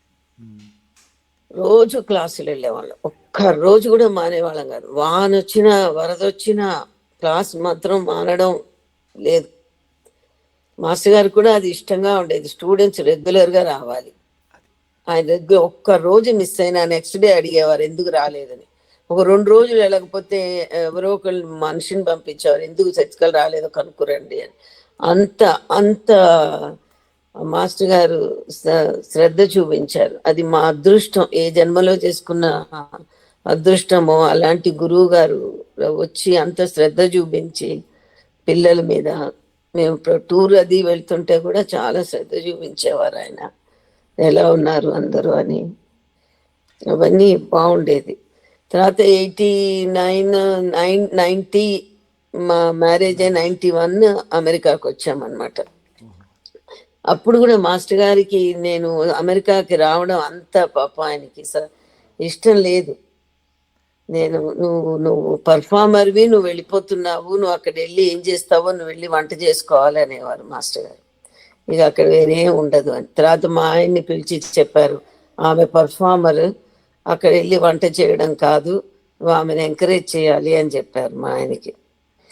సో మేము 91 వచ్చాము. వచ్చిన తర్వాత అంతకుముందు 84 మేము ఇక్కడికి వచ్చాం కాబట్టి చాలా మందికి మాస్టర్ గారు తెలుసు, గురువు గారు తెలిసి వాళ్ళు ఆయన శిష్యురాలని నన్ను గుర్తించి తర్వాత నాకు ఇక్కడ వెంకటేశ్వర స్వామి గుడిలో ఫస్ట్గా అవకాశం ఇచ్చారు. క్లాసులు ఇక్కడ మొదలు పెట్టండి, మీకు మా కూచిపూడి వాళ్ళు ఎవ్వరూ లేరు. ఫస్ట్ టీచర్ నేనే అట్లాంటాలో, ఎవరు లేరు 91లో. వాళ్ళని కూచిపూడి మీరు మాకు ఒక పర్ఫార్మెన్స్ ఇవ్వండి, అలాగే మాకు ఒక చిన్న క్లాసు ఆదివారాలు వచ్చి 1 గంట మీరు పిల్లలకి నేర్పించాలి, మాకెవరు లేరు అంటే అప్పుడు మాస్టర్ గారితో మాట్లాడి ఆయన నేర్పించమ్మా, అక్కడ అవగాహన ఏంటి నేర్చుకున్న కళకి సార్థకం ఉండాలి చెయ్యమని అంటే అప్పుడు మాస్టర్ గారి ఆశీస్సులతో 92 వెంకటేశ్వర స్వామి గుడిలో మొదలు పెట్టామన్నమాట. అప్పటి నుంచి ఆయన గారి పేరు, హస్బెండ్ పేరు? మా ఆయన రవి అండి. రవి గారు. ఓకే. రవి పెనుమర్తి మా ఇంటి పేరు. ఆయన రవి. అప్పటి నుంచి ఇక్కడ నేర్పించడం కూడా ఎట్లా ఉంది అంటే, మనం ఇండియాలో అక్కడ కల్చర్ వేరు, అక్కడ నేర్చుకునే పద్ధతి వేరు, అక్కడ విధానం వేరు, అక్కడ రెస్పెక్ట్ వేరు. ఇక్కడ ఏంటంటే ఇక్కడ మన పిల్లలే అయినా కూడా చాలా మంది అప్పుడు అమెరికన్ పిల్లల్లానే లెక్క అనుకోవాలి. ఇక్కడ పుట్టి పెరిగిన వాళ్ళు ఇక్కడ అమెరికన్ పిల్లల్లానే అనుకోవాలి వాళ్ళని. ఎందుకంటే వాళ్ళకి అంత అవగాహన ఉండదు. అవును. ఇక్కడకు నేను వచ్చిన తర్వాత వాళ్ళకి చీర ఎలా కట్టుకోవాలి, డాన్స్కి చీరే కట్టాలి, చీర ఎలా కట్టుకోవాలి, బొట్టు పెట్టుకునే రావాలి, బొట్టు పెట్టుకోకుండా క్లాస్కి రావడానికి లేదు, జడ పోనీటైల్ కాదు జడ వేసుకుని రావాలి. ఇవన్నీ అప్పుడు వాళ్ళందరికీ జడ రాని వాళ్ళ కూర్చుని నేను జడలేసేదాన్ని. వాళ్ళంటే తల్లులు ఒక్కొక్కసారి మదర్స్ డ్రాప్ చేసి వెళ్ళిపోయేవాళ్ళు. ఆ పిల్లలకి జడలేసి బొట్టు పెట్టి వాళ్ళకి చీర కట్టి డాన్స్ నేర్పించేదాన్ని అనమాట. తర్వాత డాన్స్ గురించి కూడా అప్పుడు ఏంటంటే చాలా మటుకు ఇప్పుడు చాలా అవగాహన ఉంటుంది, ఇండియాలో అవగాహన ఉంటుంది. ఒక వినాయకుడి గురించి చెప్పాలన్నా, ఒక నటరాజ స్వామి గురించి, పూజ డాన్స్ గురించి ఏమి అచ్చ నటరాజు అంటే ఎవరో తెలియదు, వినాయకుడు అంటే ఎవరో తెలియదు. అప్పుడు ఏదో ఇంట్లో అమ్మ వాళ్ళు పూజ చేస్తారు, వాళ్ళతో వెళ్ళడం దండం పెట్టుకోవడం, కానీ ఆ వినాయకుడు కథలు కానీ అవన్నీ కథలతో వాళ్ళకి కథలు చెప్పి వినాయకుడు ఉద్భవం ఎట్లాగా, ఆయన ఎలా పుట్టారు, ఆయన అవన్నీ చెప్పి వాళ్ళకి ఐటెం నేర్పించి, సో అట్లా నేను బాగా శ్రద్ధ తీసుకుని నాకు చాలా, ఎందుకంటే డాన్స్ మాస్టర్ గారు నాకు ఎలా నేర్పారు ఆ బాణీలోనే నేర్పాలి అని. ఇప్పటికీ కూడా అడవులు అన్ని మాస్టర్ గారి దగ్గర నేర్చుకున్న అన్ని అడవులు కంప్లీట్ చేసిన తర్వాతే జతుల్లోకి వెళ్తాము. అన్ని చతురస్రం, తిస్రం, ఖండం, మిశ్రం, సంకీర్ణం అవన్నీ అయిన తర్వాతే పూజ డాన్స్, జతీశ్వరము, వసంత, అదే బాణి. అసలు ఒక్క ఒక్క పిసర కూడా మార్చకుండా ఇప్పటి వరకు ఈ 30 ఏళ్ళు కూడా నేను అదే చేశాను. తర్వాత మొట్టమొదటిసారిగా మాస్టర్ గారు ఆయన పర్మిషన్ తీసుకుని, అనుమతి తీసుకుని రుక్మిణి కళ్యాణ డాన్స్ డ్రామా ఇక్కడ పిల్లలు నేర్పించి, రుక్మిణి ఎవరు, కృష్ణుడు ఎవరు, కథ ఏంటి వాళ్ళకి నేర్పించి, అంతే అభినయం కూడా వీళ్ళకి చాలా తేడా ఉంటుంది. మనం చేసే ఇండియాలో అభినయము, ఇక్కడ వీళ్ళకి కొన్ని కల్చరల్ డిఫరెన్సెస్ ఉన్నాయి. మనం తల ఇలా, ఏదైనా తింటావా అంటే ఇలా అంటాం, వద్దు అంటాం. వాళ్ళు తింటావా అంటే మన ఇలా అంటాం, ఏదో కావాలా అంటే ఇలా అంటాం. అలా చిన్న చిన్న తేడాలు, తల నాడిన తేడాలు, అవన్నీ కూడా వాళ్ళకి ఇది ఇలా చేయాలి, అలా చేయాలి అని ప్రతిదీ నేర్పించి వాళ్ళకి ఆ డ్రామా నేర్పించాను. రుక్మిణి కళ్యాణం, తర్వాత చండాలిక, ఆ తర్వాత శ్రీనివాస్ కళ్యాణం. దాని తర్వాత ఫస్ట్ టైంగా నేను నట్క్రాకర్ అని ఇక్కడ వెస్టర్న్ బ్యాలే 2007లో చేశామన్నమాట, ఎమరీ యూనివర్సిటీకి.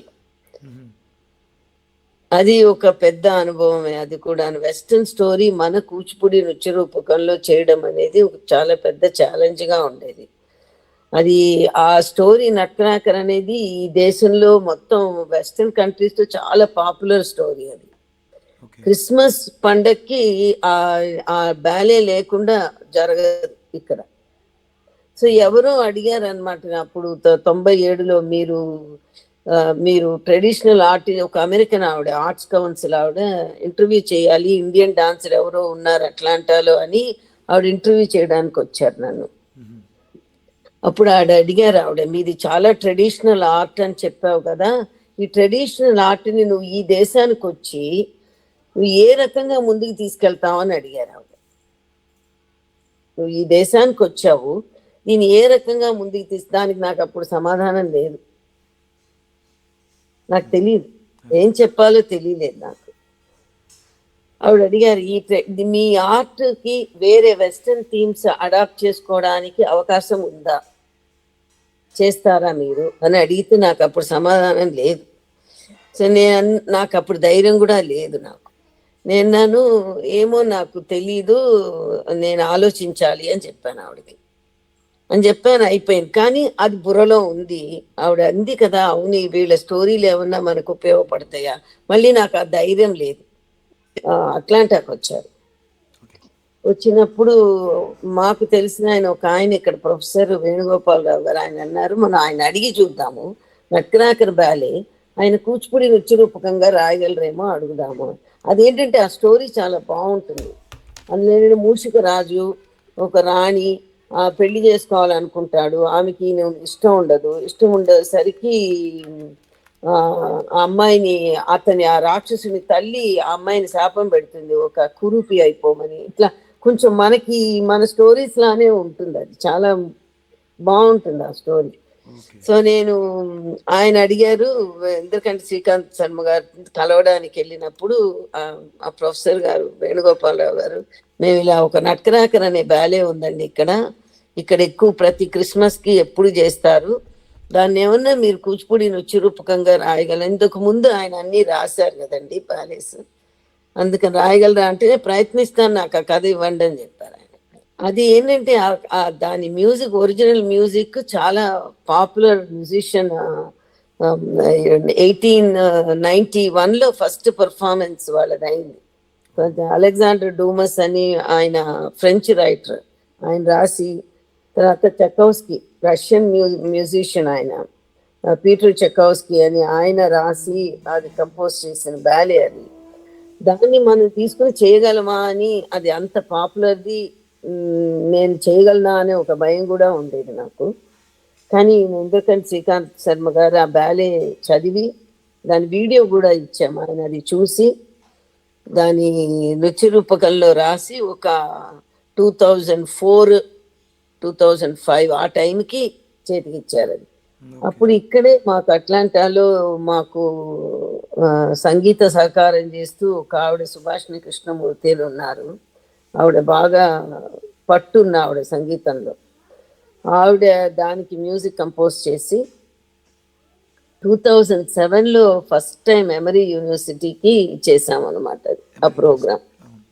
ఎమరీ యూనివర్సిటీ చేస్తే అది చాలా పెద్ద సక్సెస్ అయింది. ఎందుకంటే చాలా మంది ఇక్కడ తెల్లవాళ్ళకి కూచిపూడి నృత్య రూపకం వాళ్ళకి చాలా అంటే ఒక డ్రామా ట్రెడిషన్ మంది సంప్రదాయం. ఇప్పుడు సంప్రదాయంలో వాళ్ళ స్టోరీ చూసుకున్నారు, వాళ్ళ వెస్టర్న్ కథని ఈ కూచిపూడి నృత్య రూపకంలో చూసుకున్నారు. కాస్ట్యూమ్స్ కానీ అవన్నీ వాళ్ళకి అసలు వాళ్ళ ఊహకు కూడా అందనంతగా ఉండేదన్నమాట అది. అట్లాగే మన వాళ్ళకి చాలా మందికి ఇక్కడ వాళ్ళకి ఆ కథ తెలియదు, నట్కరాకర్. సో కూచిపూడిలో వాళ్ళు ఆ కథని చూశారు. సో ఇది రెండు రకాలుగా, అంటే మల్టీ కల్చరల్ ఇదిలాగా రెండు చూడగలిగారు అనమాట వాళ్ళు. అది అట్లా కాదు. సో ఎవరో అడిగారు, మీరు కూచిపూడిలో మీరంతా ఎక్కువ దేవుళ్ళు సంప్రదాయంగా పురాణ కథలే కదా చేస్తారు, ఇది ఎలా అడాప్ట్ చేసుకున్నారని అడిగారు చాలా మంది. అప్పుడు వచ్చి అడిగితే చెప్పా నేను, కూచిపూడి నాట్యశాస్త్రంలోనే ఉంది. కూచిపూడి అనేది యోయం స్వభావో లోకస్య సుఖదుఃఖ సమన్విత సో అంగాభినయోపేతో నాట్యమిత్యభిధీయతి అని. మన సుఖదుఖాలనే మన నాట్య రూపంలో, మన అంగాలతో దాన్ని నటించి నాట్య రూపంలో చూపిస్తున్నాం. ఆయనకి చెప్పాను, అది కూచిపూడి అనేది ఒక్క దేవతలు మిథలాజికల్ స్టోరీసే కాదు, it can also be adapted to other stories. కానీ ఆ సంప్రదాయంలో ఆ ట్రాక్లో ఉండాలి. దాన్ని మళ్ళీ వెస్టర్న్ చేసి ఇంకో ఫ్యూజన్ చేసో ఇంకో బాలీవుడ్ చేసో కాకుండా కనీసం మన సంప్రదాయ పద్ధతి స్టెప్స్, అవే జతులు. మీరు నమ్మరు, చాలా మటుకు అందులో మన జతులే, మన ప్రవేశాలే ఎట్లా ఉంటాయో, ఓన్లీ స్టోరీ వెస్టర్న్ అంతే. అట్లా తీసుకుని చేసామన్నమాట. సో అది చెప్పాను అనమాట. చెప్తే ఆయనకి ఒక తెల్ల ఆయన వచ్చారు, తెల్ల ఆయన అడిగారు అనమాట ఆ ప్రశ్న. అడిగితే చెప్పారు, ఇది ఇలాగా కూచిపూడిలో కూడా మనం అది వరకు మన సోషల్ థీమ్స్ కూడా తీసుకుని రాజుగారులు పరిపాలకులు ఏ విధంగా పరిపాలించానో మన నృత్య రూపకంలో చూపించి we brought the awareness for the people కదా. అట్లాగా ఈ కూచిపూడి అనేది సంప్రదాయంగా అదే పద్ధతిలో ఉన్న తీసుకెళ్తూ వేరే కథలని తీసుకోవడం అనేది తప్పు లేదు. అందుకే ఆ ప్రయోగం చేశాము అని చెప్పాను అనమాట ఆయనకి. అది నాకు అప్పుడు 97లో ఆవిడ ప్రశ్న వేసినప్పుడు ఆ ధైర్యము, ఆ సమాధానం కూడా నాకు తెలియలేదు అప్పుడు.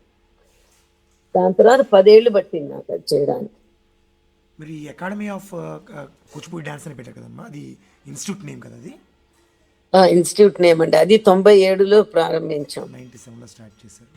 ఓకే, తర్వాత ఈ జార్జియా ఆర్ట్స్ కౌన్సిల్ ఏదో ఉంది కదా, దాంట్లో కూడా జార్జియా ఆర్ట్స్ కౌన్సిల్ వాళ్ళు ఏంటంటే ఒక ఆర్గనైజేషన్ అండి, ఇక్కడే ఉంటుంది అట్లాంటాలో. ఓకే. మొత్తం జార్జియా స్టేట్, ఇప్పుడు మన ఆంధ్ర స్టేట్ లాగా జార్జియా స్టేట్ కి అది ఆర్గనైజేషన్. ఓకే. ఎవరెవరు ఆర్టిస్ట్ ఉన్నారో వాళ్ళని సెలెక్ట్ చేసుకుంటారు, వాళ్ళు ఇంటర్వ్యూ చేసి సెలెక్ట్ చేసుకుని వాళ్ళ దాంట్లో మనల్ని ఇంక్లూడ్ చేసుకుంటారు. చేసుకుని నన్ను అట్లాగా దాదాపు ఒక 200-300 స్కూల్స్ దాకా నన్ను పంపించారండి, వాళ్ళే పంపిస్తారు. ఓకే. పంపించి కూచిపూడి ఇంట్రొడక్షన్.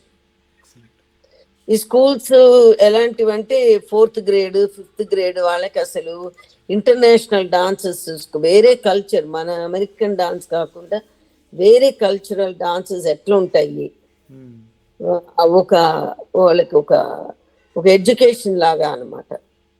సో ఆ ఆర్ట్స్ కౌన్సిల్ ద్వారా నేను దాదాపు 200-300 స్కూల్స్ వెళ్ళానండి.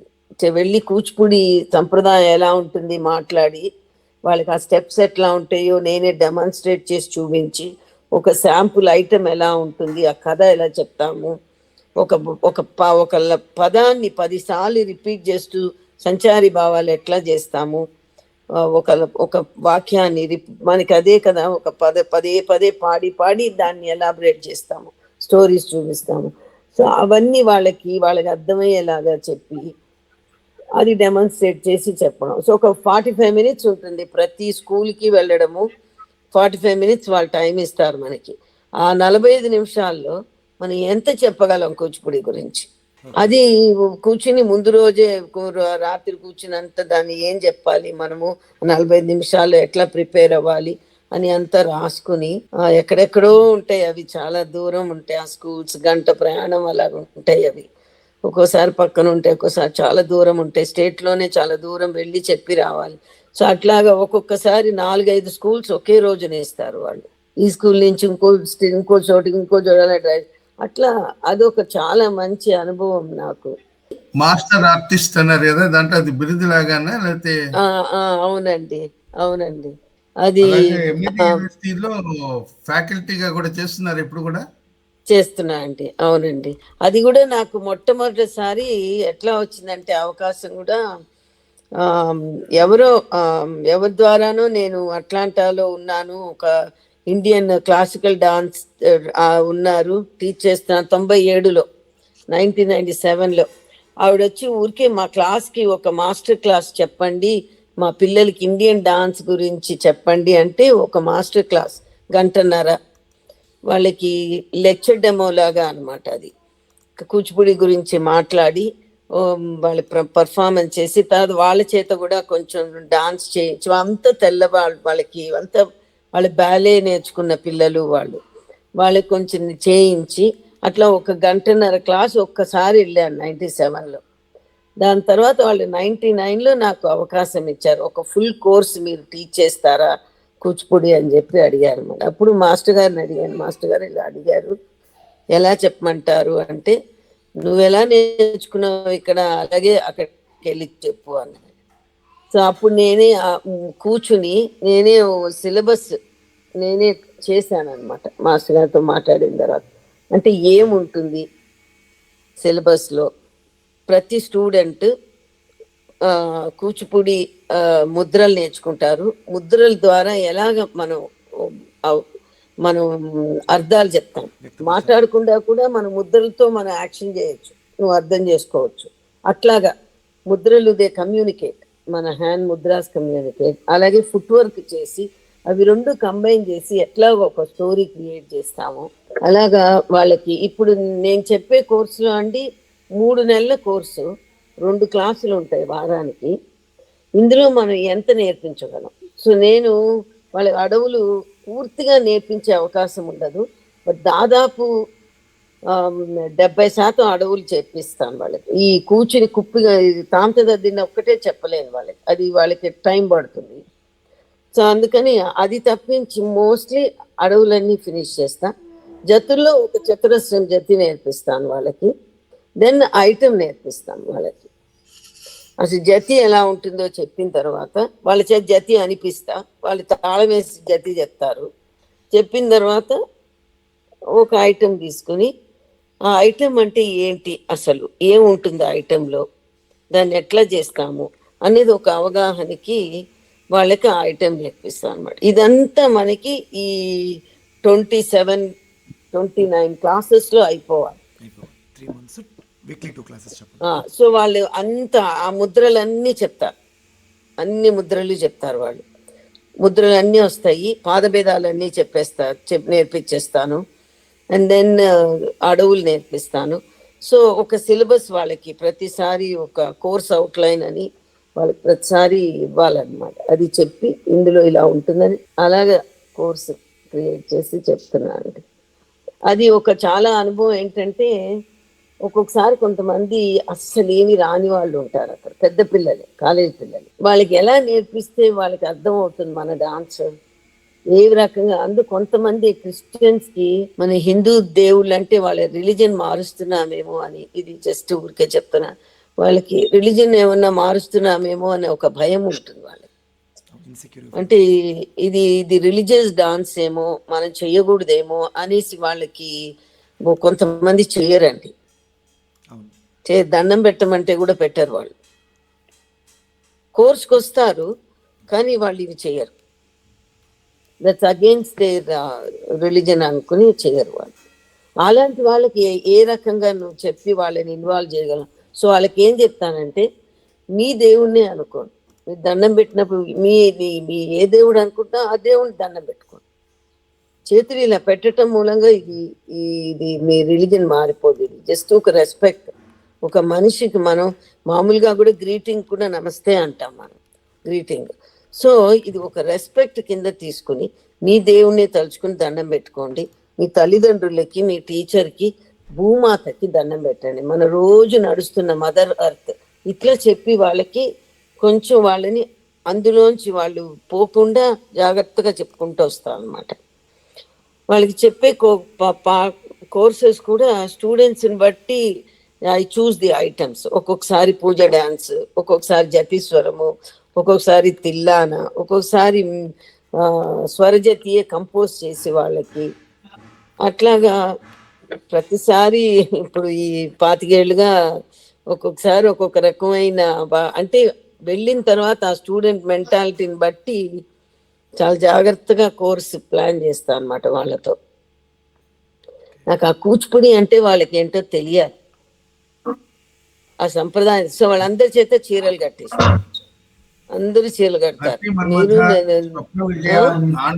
చరిత్ర ఇవి కంపోజ్ చేశారు కదా, ఆండాల్ 2010 అండి, ఆండాల్ కళ్యాణం. అది కూడా ఇంద్రకంటి శ్రీకాంత్ శర్మ గారు రాశారు. స్వప్న విజయము ఇంద్రకంటి శ్రీకాంత్ శర్మ గారు, ఆండాల్ కళ్యాణం శ్రీకాంత్ శర్మ గారు రాశారు. ఆ తర్వాత పసిడి పూర్ణమ్మ అని ఒకటి చేసామండి, మన పుత్తడి బొమ్మ పూర్ణమ్మ అని. అది కూడా ఒక డాన్స్ డ్రామాలో చేసాము. దాని తర్వాత చిన్మయ చరితం చేసాం. ఈ చిన్మయ మిషన్ వాళ్ళు స్వామి చిన్మయానంద మీద మీరు మాకు చరిత్ర చేయగలరా అని అడిగారు. అడిగితే ఎస్ అన్నాను. కానీ నాకు అదొకటి చాలా పెద్ద ఛాలెంజ్. ఏంటంటే ఒక మనిషి జీవిత చరిత్ర డాన్స్లో చేయడం అనేది చాలా కష్టం. ఇప్పుడు మనకి దేవుళ్ళు, మిథలాజికల్ స్టోరీస్ మనకు ఒక అవగాహన ఉంటుంది, గ్రౌండ్ పెట్టుకోవడం, రాక్షసులు రావడం, ఇవన్నీ మనకు ఉంటాయి. కానీ జీవిత చరిత్ర ఎట్లా చేస్తాం? చిన్మయానంద గారు ఆయన చిన్నప్పటి నుంచి పెరిగిన విధానం, తర్వాత ఆయన పోరాటం, విప్లవ పోరాటం, తర్వాత సన్యాసంలోకి వెళ్ళిపోవడం, ఇవన్నీ ఒక మనిషి చరిత్రని డాన్స్లో చూపించటం చాలా అవకాశం ఉండదు, డాన్స్ అవకాశం ఉండదు అందులో. అలాంటిది కూడా ఛాలెంజ్గా తీసుకుని వాళ్ళు అడిగారు, వాళ్ళ స్వామి చిన్మయానంద అదేదో 75th బర్త్డేనో ఏదో మీరు చేస్తారా అని అడిగితే తప్పకుండా అని చెప్పి చేశాను. చిన్మయ చరితం 2015లో చేశామండి. దాని తర్వాత రామపట్టాభిషేకం చేశాం. అది పెద్ద డ్రామానే, అది కూడా నిమ్మ గారు రాశారు. ఆయన రాశారు, అది బిఎన్ మూర్తి గారు హైదరాబాద్లో ఉంటారు ఆయన రాశారు. శాస్త్రి గారు, డిఎస్వి శాస్త్రి గారు మ్యూజిక్ చేశారు దానికి. రామపట్టాభిషేకం ఆయనే చేశారు.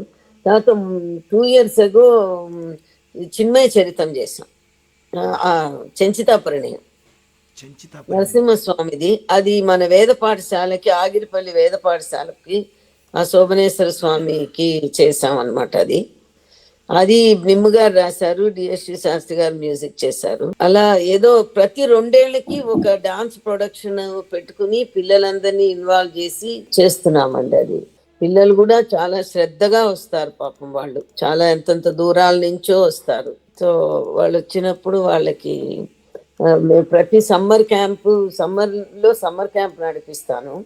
అందులో అన్ని శ్లోకాలు, నాట్యశాస్త్రం మోటి శ్లోకాలు అన్ని అందరికీ నేర్పించి, హస్తముద్రలు ఏంటి, అసంయుక్త సంయుక్త నృత్య హస్తాలు, ఆ తర్వాత కొంచెం చారీల గురించి, భౌమి చార్లు, ఆకాశకి చార్ల గురించి, నవరసాల గురించి కొంచెం అన్ని కవర్ చేస్తామన్నమాట సమ్మర్ క్యాంపులో పిల్లలకి.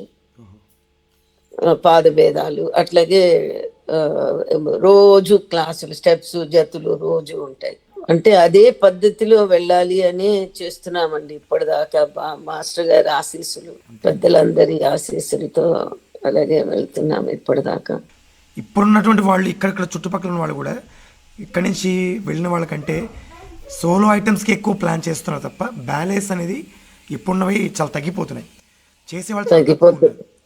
అవునండి, అవును, అయితే కరెక్ట్. నాట్య సాంప్రదాయం కావటం వల్ల బేస్గా తీసుకోవాల్సిందే నాట్యం వైపు వెళ్ళాల్సింది. నృత్యం నుంచి నాట్యానికి చేరాలి. బట్ నృత్యంతో ఆగిపోతున్నాయి మ్యాక్సిమం లెర్నింగ్స్ అన్నీ కూడా అక్కడ ఆగిపోతున్నాయి. సోలోతో అవుతున్నాయి, ఎందుకంటే అది అందరికీ ఈజీ కూడా. అవును, డ్రామా అంటే ఇంతమందిని కలుపుకోవాలి, ఇంతమందితో రిహార్సల్స్ చేయాలి. అవును, అది అందుకని చాలా మందికి అంత ఓపిక లేదు ఇప్పుడు. అవును. అందుకని సోలో గ్రూప్ డాన్సులు ఏదో చేసేసి అవంతే అవకాశం ఉంటుంది టైం. సో మేము వీలైనంత మటుకు అంటే కుస్తీ, అది ఒక డ్రామా చేయాలంటే చాలా కుస్తీ, అందరినీ కలుపుకుని. ఇప్పటిదాకా ప్రతి డాన్స్ డ్రామా మేము లైవ్ ఆర్కెస్ట్రానే చేసాం. అన్ని లైవ్ ఆర్కెస్ట్రా. నాకు 20 ఏళ్ళుగా ఉన్నారండి ఇక్కడ లైవ్ ఆర్కెస్ట్రా, సేమ్ ఆర్కెస్ట్రా 20 ఏళ్ళుగా పాడే ఆమె మృదంగిస్ట్, వీణ ఆవిడ, వీళ్ళందరూ అంటే నాకు భగవంతుడు మాస్టర్ గారే పంపించారు అనుకుంటాను. వీళ్ళు దేవదూతల్లాగా నిజంగా వాళ్ళు వెనకాలే ఉండి చాలా సపోర్ట్ చేస్తారు. మన కూచిపూడి భాగవతుల నరసింహం గారి వాళ్ళ అబ్బాయి శాస్త్రి భాగవతులు ఇక్కడే, ఆంజనేయ శాస్త్రి భాగవతులు ఇక్కడే ఉంటారు. ఆయన రాచెస్టర్ లో ఉంటారు. ఆయన ప్రతి ప్రోగ్రామ్ కి వచ్చి ఆయనే నటువంగం వాయిస్తారు. ఆయన జతులు, మా బ్యాలెన్స్ అంతా ఆయన జతులు చేస్తారు, చేకూర్చి ఆయన ఇస్తుంటారు. సో మాకు అందరి సహకారం 20 ఏళ్ళుగా అలా నడిపిస్తున్నాము. మీ ఆర్కెస్ట్రాలో ఉన్నటువంటి వారి గురించి ఒకసారి చెప్పండి పేర్లు. తప్పకుండా అండి. మాకు ఆర్కెస్ట్రాలో మొట్టమొదటిగా సుభాషిణి కృష్ణమూర్తి, ఆవిడ పాడతారు, సంగీతం నేర్చుకుని, చాలా విద్వాంసురాలు ఆవిడ. వాళ్ళ తల్లిగారి దగ్గర నేర్చుకున్నారు, వాళ్ళ అమ్మమ్మ గారి దగ్గర కూడా నేర్చుకున్నారు సంగీతం. అలాగే శేషు శర్మ గారు, ఆవిడ మేము ఈ దేశం వచ్చినప్పటి నుంచి రవిశర్మ గారు, శేషు శర్మ గారు ఇద్దరు డాక్టర్స్ అండి. వాళ్ళకి ఇద్దరు డాక్టర్స్. వాళ్ళకి ఎంత కళాభిమానులు, ఎంత కళా పోషకులు అంటే, ఇవాళ మేము ఇలా ఉన్నాము ఈ దేశంలో, ఈ ఊర్లో అంటే వాళ్ళు వన్ ఆఫ్ ద కపుల్ అండి. ఆవిడ వీణ వాయిస్తారు. ఆవిడ వైజాగ్ లో వీణ నేర్చుకున్నారు. ద్వారం వాళ్ళ తల్లి గారి దగ్గర కూడా, పద్మావతి గారి దగ్గర ఆవిడ సంగీతము, ఆవిడ వీణ అన్ని విజయనగరంలో నేర్చుకున్నారు. ఆవిడ ఇక్కడ సెటిల్ అయ్యి డాక్టర్ అయిపోయి, ఆవిడ పిల్లలు అంతా ఇక్కడే పుట్టి నా దగ్గర ఆ పిల్లలు నేర్చుకుంటారు కూడా. ఆవిడ ఫస్ట్ వీణ ఆవిడే వాయించారు, ఇప్పటి వరకు ఆవిడే వాయిస్తారు. ఆవిడ అప్పటి నుంచి కూడాను. మృదంగం ఆయన సుబ్రా విశ్వనాథన్, సురేష్ కోదండరామన్ అని ఇద్దరు తమిళియన్స్. వాళ్ళు మార్చి 20 ఏళ్ళుగా వాళ్లే అండి. ఫ్లూట్ ఆయన జిఎస్ రాజన్ గారని, ఆయన బాంబే, ఢిల్లీలో అంతా ఆయన నేర్చుకుని, ఆయన చాలా విద్వాంసుడు. ఆయన కూడా ఇప్పుడు ఇక్కడ సెటిల్ అయ్యారు. సో వీళ్ళందరూ ఏ ప్రోగ్రాం వచ్చినా కూడా, పిల్లల రంగప్రవేశాలు వచ్చినా, తర్వాత ఈ డ్రామాలు వచ్చినా, మేమందరం ఒక సత్సంగం లాగా కలుస్తాం, ఒక ఫ్యామిలీ లాగా కలిసి అందరం కలిసి చేస్తాము ప్రోగ్రామ్స్. అదో రకంగా అదృష్టం అని చెప్పుకోవాలండి. ఏ జన్మలో చేసుకున్న అదృష్టమో. వీళ్ళందరూ కూడా అలాగా చాలా డెడికేటెడ్ టు ఆర్ట్ కోసమనే ఉన్నవాళ్ళు. వాళ్ళు ఏ మాత్రం కమర్షియల్ గా ఉండరు. వాళ్ళు ఆర్ట్ కోసమని కృషి చేస్తారు వాళ్ళు. అక్కడ దేశంలోకి అది వెళ్ళి అట్లాంటి వాడు దొరకటం అదృష్టం అమ్మ నిజంగా. చాలా అదృష్టం అండి. మాస్టర్ గారి చాలా ఆశీస్సులు తప్ప ఏం లేదు. నిజంగానే చాలా అదృష్టం. ఆవిడ ఎలా ఉంటుందో అలాగా ఉంటారు. అది అది మిమ్మల్ని బట్టి వాళ్ళు. అయ్యో. మీది బేసికల్ గా తెలుగు ఫ్యామిలీనా లేకపోతే తమిళ ఫ్యామిలీ? మాదండి. అవునండి, అవును. నాన్న తెనాలి గుంటూరు, బత్తిపూడి నాన్న వాళ్ళది. అమ్మది ఉయ్యూరు, రేపల్లె, తర్వాత తోట్ల ఒల్లూరు. తోటలో ఓ, ఉమ్. ఇక్కడి నుంచి మరి చెన్నై ఎట్లా? మొత్తం మా అమ్మ కుచిపూడి వాళ్ళే సరౌండింగ్స్ చెన్నై, అన్ని. అమ్మ చదువుకోవడానికి చెన్నై వెళ్ళారండి. అమ్మ చదువుకోవడానికి వెళ్ళారు. ఆ, నాన్న ఉద్యోగం, అమ్మ చదువుకోవడం, మేము అక్కడే పుట్టడం, పెళ్ళయి అమ్మ వాళ్ళకి. అట్లా అన్నమాట. చెన్నైలోనే పుట్టి అక్కడే చదువుకోవడం, శారదా విద్యాలయ, ఎస్ఐటి కాలేజ్ ఓకే. అంతా అక్కడే అండి. మా అదృష్టం ఏంటంటే చెన్నైకి మాస్టర్ గారు ఉన్నారు అక్కడ. అందుకే భగవంతుడు మమ్మల్ని అక్కడ వేసాడేమో. ఆ, మాస్టర్ గారు అక్కడ ఉండడం వలన మాకు, నేను ఇప్పటికీ మా అమ్మతో అంటుండే, అమ్మ మొక్కాలమ్మా నీకు ఈ మాస్టర్ గారి దగ్గర తీసుకెళ్ళి పెట్టావు మమ్మల్ని, ఇంకెక్కడ అంటే వేరే వెళ్ళకూడదని కాదు, అంటే అటువంటి గురువు దగ్గర కూడా నేర్చుకోవడం అనేది ఏ జన్మలో సుకృతమో అది. ఆయన అంటే ఆయన స్ట్రిక్ట్ గా ఉండేవారు.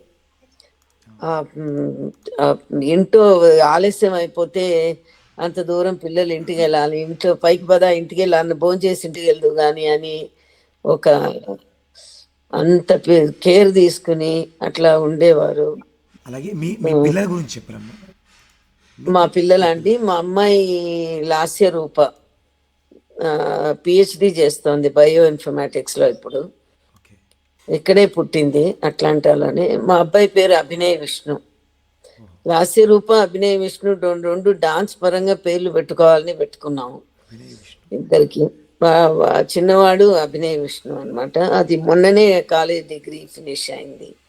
బిజినెస్ మేనేజ్మెంట్, కంప్యూటర్ సైన్స్ చేశాడు. వాడు మృదంగం వాయిస్తాడు, వెస్టర్న్ డ్రమ్స్ కూడా వాయిస్తాడు. మా అమ్మాయి కూడా డాన్స్ చేస్తుంది, పాడుతుంది, పెయింటింగ్ చేస్తుంది. వాళ్ళకి చాలా పెయింటింగ్ ఇంట్రెస్ట్. అన్నా చెల్లెళ్ళ పేర్లు అన్నా చెల్లెళ్ళకి పెట్టారు. ఏమండి, అన్నా చెల్లెళ్ళ పేర్లు అన్నా చెల్లెళ్ళకి పెట్టారు. అదే రాసేది వృత్తులు పుట్టడానికి కారణభూతుడు విష్ణువు. లాస్య నృత్యానికి ఏమో అమ్మవారు. ఇద్దరు అక్కడ వాళ్ళ ఇంట్లో వెలిశారు.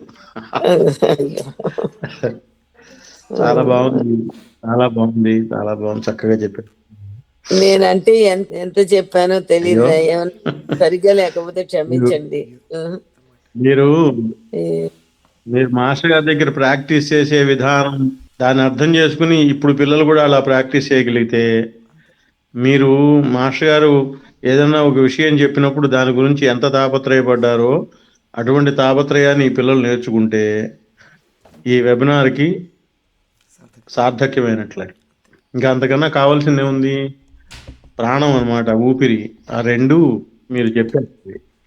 అది పిల్లలు ఇంతసేపు గంటసేపు కార్యక్రమంలో, గంటన్నర కార్యక్రమంలో ఊరికే వింటాం కాదు, ఏం నేర్చుకుంటున్నారు అక్కడ, ఆవిడ ఏం చేశారు, మాస్టర్ గారు కోపడితే ఆవిడ పంతం ఎట్లా ఉంది, దాన్ని ఎలా సాధించుకోగలిగారు.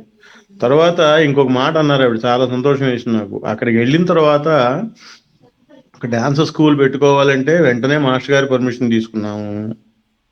అట్లా ఒక ఏదో బ్యాలే చేస్తున్నామంటే, రుక్మిణి కళ్యాణం ఏదో చేస్తున్నామంటే మాస్టర్ గారి పర్మిషన్ తీసుకున్నాము. రెండోది, ఏం చేసినా మాస్టర్ గారికి ఆవిడకి తెలియకుండా చేయట్లేదు. ఆ డెడికేషన్ అలా ఉంది. ఇవన్నీ నేర్చుకోవాలి మనం. తర్వాత తరం వాళ్ళందరూ నేర్చుకోవాల్సినటువంటి విషయాలు అవి. ఆవిడ చక్కగా ఎంత ఫ్లోగా చెప్పారు చూడండి. చెప్పినంతసేపు మాస్టర్ గారిని వదల్లా, కూచిపూడినే వదల్లా. ఆవిడ గొప్ప చెప్పుకోవడం కానీ, నేను అట్లా చేశా, నేను ఇట్లా చేశా అన్నమాట కానీ ఎక్కడా కనపట్లేదు. అది ఆవిడ నిగర్విత్వానికి నిదర్శనం. అలా ఉంటే ఆ పొందిక మనం నేర్చుకుంటే ఆ ఒద్దికలు నేర్చుకుంటే జీవితంలో పైకి రావాల్సినటువంటి వాళ్ళందరికీ అవి అవకాశాలుగా మారుతాయి. ఎంత ఉన్నా ఆ ఒదుగు ఉండడం అనేది గొప్పతనం. ఆవిడ సాధించిన ఇప్పుడు 200 స్కూల్స్‌లో వెళ్ళి ఆవిడ డాన్స్ పాఠం దేశం కాని దేశంలో ఆ పిల్లలకి చెప్పొచ్చారంటే చాలదా? తర్వాత తరాలు వాళ్ళు నేర్చుకోవటానికి. ఎంత చిన్న విషయం అదేమన్నా? ఎంతమంది ప్రభావితం అయి ఉంటారు? ఎంతమంది కూచిపూడి పట్ల వాళ్ళు ఆనందాన్ని వ్యక్తం చేసి ఉంటారు. నేర్చుకోవాలన్న ఆలోచన కలుగుతూ ఉంటుంది. ఒక్కొక్కళ్ళని చూస్తే అలాగా మహంకాళి మోహన్ గారని మాకు వరుస అన్నయ్య అవుతాడు. అమెరికా మాస్టర్ గారి దగ్గరే నేర్చుకున్నారు అక్కడ చిన్నప్పటి నుంచి. ఆయన అంటే నాకు బాగా ప్రాణంగా ఉండేది. మంజు భార్గవ కన్నా మహంకాళి మోహన్ గారు అంటే నాకు చాలా ఇష్టం. కారణం ఏంటంటే ఎప్పుడో అది నాకు చిన్నతనం 10 ఏళ్ళ నాకు 10 ఏళ్ళు ఉన్నప్పుడు మాస్టర్ గారిది శ్రీనివాస కళ్యాణం కూచిపూడిలో చేస్తే చూశాను. చూసి అక్క శ్రీనివాసుడి వేషం. ఇంకా మా ఇంట్లో ఎన్టీ రామారావు గారన్నా ఘంటసాల గారన్నా అది ఇలవేల్పులు మాకు. ఆ ప్లేస్లో ఎన్టీ రామారావు గారితో సమానంగా ఈవిడ శ్రీనివాసుడి వేషం, విష్ణుమూర్తి వేషం. అమ్మో ఎంత బాగుందో. ఇంకా పిచ్చి అనమాట. రిహార్సల్లో చూశాను. చూసి ఆ పిచ్చి ఆ ప్రోగ్రాంలో ముందుకెళ్ళి కూర్చుని చూడాలి. ఎలా కూర్చొనిస్తారు పిల్లల్ని? అక్కడ మినిస్టర్స్ కూర్చున్నారు, మండల వెంకటేశ్వరరావు గారు వాళ్ళు కూర్చున్నారు. నేను వెళ్ళడం, పోలీసులు లాగి 4 కొట్టడం, పంపించేయటం. 3 సార్లు అట్టగా ప్రయత్నం చేసి 4వసారి కృష్ణరావు గారే అన్నాడు, ఎందుకే ఆ పిల్లాడిని అడగకూడతారు పాపం, వాడు మొదటి దెబ్బకే పారిపోవాల్సింది, వాడు మళ్ళీ వచ్చి కూర్చున్నాడు, మళ్ళీ కొట్టావు, మళ్ళీ వచ్చాడు. ఇట్లా అలాంటి వాళ్ళని కూర్చో అని ఆయన పక్కన కూర్చోబెట్టినాడు కింద చక్కగా. అక్కడ మోహన్ అన్నయ్య నారదుడిగా వచ్చాడు. మీకు గమనించండి, శ్రీనివాస కళ్యాణం అంటే అద్భుతమైన పాత్రలు. విష్ణుమూర్తి, లక్ష్మీదేవి, శివుడు, పార్వతి, మంచి మంచి తరువులు. బ్రహ్మదేవుడు కూడా అద్భుతమైన తరువు. కొలువ ఏదో కొలువాయేవాదేవితో జలజాతనుడే కొలువాయేవాదే. గుర్తు నాకు బాగా అది. దాంట్లో నారదుడి వేషం ఏముంది? అంత పెద్ద వేషాల ముందు నారదుడు నిలబడు, కానీ అక్కడ ఆయన నిలబడగలిగాడు. నారదుడి వేషం అబ్బా ఇంత బాగుంటుందా!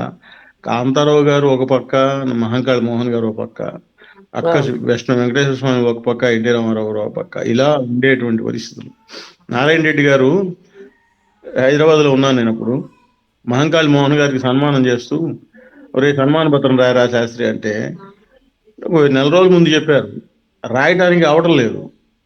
ఏమిటంటే ఏదో కొత్తగా రాయాలి, అన్నయ్య అద్భుతంగా ఉంటుంది, ఇది రాస్తే చాలదు, ఏవో అది అట్లా చేసావు, ఇట్లా చేసావు, అది చేసావు, ఇది చేసావు అంటూ పేజీ నింపేస్తే సరిపోదు కదా అని ఏదో ఆలోచన. 2 రోజుల్లో వచ్చేసింది అవధి ఇది. దానేమో ఫోన్ చేసి ఏరా ఏం చేసావురా, ఏం చేసావు? ఒక పద్యం రాశాను గురువుగారు, 5 పాదాలతో రాశాను ఉత్తమాల, అంతకు మించి రావట్లేదు నాకు, వేరేగా అన్ని రొటీన్గా ఉండడం ఇష్టం లేదని ఏడు చెప్పన్నాడు. ఎందుకు చెప్తున్నానంటే వాళ్ళ ప్రభావం మన మీద ఎలా ప్రచోదం అవుతుందని. మోహనమైన నీదు నటనాహవకేళికి మొగ్గు సూపి నేనాహయటంచు నేర్చి తిని నావలయందరి డెందసీమలను మోహితమేర్చి నాట్యకళ మోహన రూపును చాటినావోగా మా హితవెల్ల కోరు నిన్ను మానిత రీతిని సత్కరించుటల్ రోహిణి ప్రాణనాథుకొక రోచిత పోగును కాన్కొసంగుటే. ఒరే చాలరా, తీసే బ్రహ్మాండంగా ఉందన్నాడు. ఫ్రేమ్ కట్టించారు, ఇచ్చారు. మోహన్ అన్నయ్య బతికున్నంత వరకు ఆ ఎదురుగుండా ఫస్ట్ రూమ్ లో ఉండేది. ఎప్పుడు వెళ్ళినా ఒరే అది కూడా నాన్న నువ్వు పెట్టించిందని. ఏంటంటే వాళ్ళ వాళ్ళ ప్రభావం మన మీద అంత ప్రచోదనం అవుతుంది. మనం తీసుకోగలిగితే మన జీవితానికి ఒక బాట అవుతారు.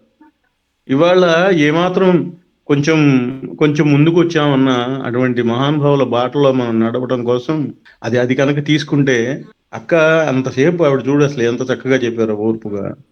ఎక్కడన్నా సోత్కర్షం ఉందా? ఆవిడ గురించి ఆవిడ ఏమన్నా పొగుడుకుంటుందా? మనం ఏదన్నా 4 మాటలు మాట్లాడితే 15 సార్లు మనం పొగుడుకుంటాం. వచ్చింది తక్కువైతే దాన్ని 1000ంతలుగా చెప్పుకుంటాం. ఎక్కడన్నా ఉందా?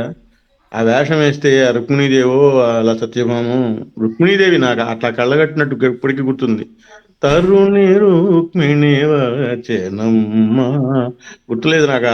నా నాటకంలో నేను చేయలేదు కానీ అసలు అలా అలా బొమ్మ కట్టినట్టుంటాయి వేషాలు వాడవి, చేసే ఒద్దిగలు. నిజంగా రుక్మిణీదేవి ఉందా ఇలాగా? కేఆర్ విజయ్ కనబడుతుంది. కేఆర్ విజయ్ కూడా మర్చిపోయేలాగా ఉంటుంది. ఆ ఒద్దిక, ఆ భామకి, సత్యభామకి పక్కన రుక్మిణీదేవికి ఆ పాత్రలో ఉండేటువంటి వ్యత్యాసం పచ్చిపులుసు వెంకట సుబ్బయ్య గారని అద్భుతమైన పుస్తకం రాశాడు, సాహిత్యంలో సత్యభామ అని. చాలా ఎక్కడ ఓల్డ్ బుక్స్ లోనే దొరుకుతాయి, ఎక్కడ పడితే అక్కడ దొరకదు. అది చాలా ఓల్డ్ బుక్. సాహిత్యంలో అంటే భారతంలో కానీ, హరివంశంలో కానీ, భాగవతంలో కానీ సత్యభామ పాత్ర తీరు ఎలా చేశాడు ఆయన అన్న దానికి అద్భుతంగా రాస్తాడు ఆ పుస్తకం. దాంట్లో అరణ్యపర్వంలో భారతంలో అరణ్యపర్వంలో సత్యభామ ద్రౌపదీ దేవిని చూడాలని వెళ్ళాలని ఆవిడ ప్రయత్నం. కృష్ణుడేమో, అమ్మ నువ్వు అట్లాంటి చోట్లకి రావడానికి అవకాశం లేదు, అది అడవులు, భీకరమైన అడవుల్లోకి నువ్వు ఎలా వస్తావు చిన్నదానివి అంటే, లేదు లేదు నా లైఫ్ అంబిషన్ సత్యభామ గారిని, ఆవిడ ద్రౌపదీ దేవిని కలవాలే అంటే, అప్పటికి ద్రౌపదీ దేవి 70s లో ఉంటుంది, 70 ఏళ్ల వయసులో ఉంటుంది. సత్యభామ నవవధువు, కొత్తగా పెళ్ళై తీసుకొచ్చిన, అంత వ్యత్యాసం ఉంది. సరే ఈ మొండిదనానికి ఈవిడ కాదంటోంది, చూడాలంటోంది, తీసుకెళ్తే అక్కడ సత్యభామని అడుగుతుంది ఆవిడ. సత్యభామ కింద కూర్చుంటుంది, మంచం మీద ద్రౌపదీ దేవి కూర్చుని ఉంటుంది, కింద కూర్చొని అడుగుతుంది, మీరు 5 భర్తలతో ఏ రకమైనటువంటి సమాదరణ పొందగలుగుతున్నారు, సమానమైనటువంటి ప్రేమను పొందగలుగుతున్నారు, మీరు ఒక్కరే 5 అంత సమానమైనటువంటి ప్రేమను ఎలా పంచగలుగుతున్నారు పార్షియాలిటీ లేకుండా, అది నాకు చెప్తే ఆ మొత్తాన్ని ప్రేమని నేను ఒక్కదాన్నే కృష్ణుడికి ఇస్తాను, కృష్ణుడి దగ్గర ఆ కృష్ణుడి దగ్గర నుంచి ఆ మొత్తం ప్రేమ నేను ఒక్కదాన్నే తీసుకుంటాను అంటుంది. దాదాపుగా ఒక 80-100 పద్యాల్లో సత్యభామని ద్రౌపదీ దేవి తిట్టకుండా తిడుతుంది.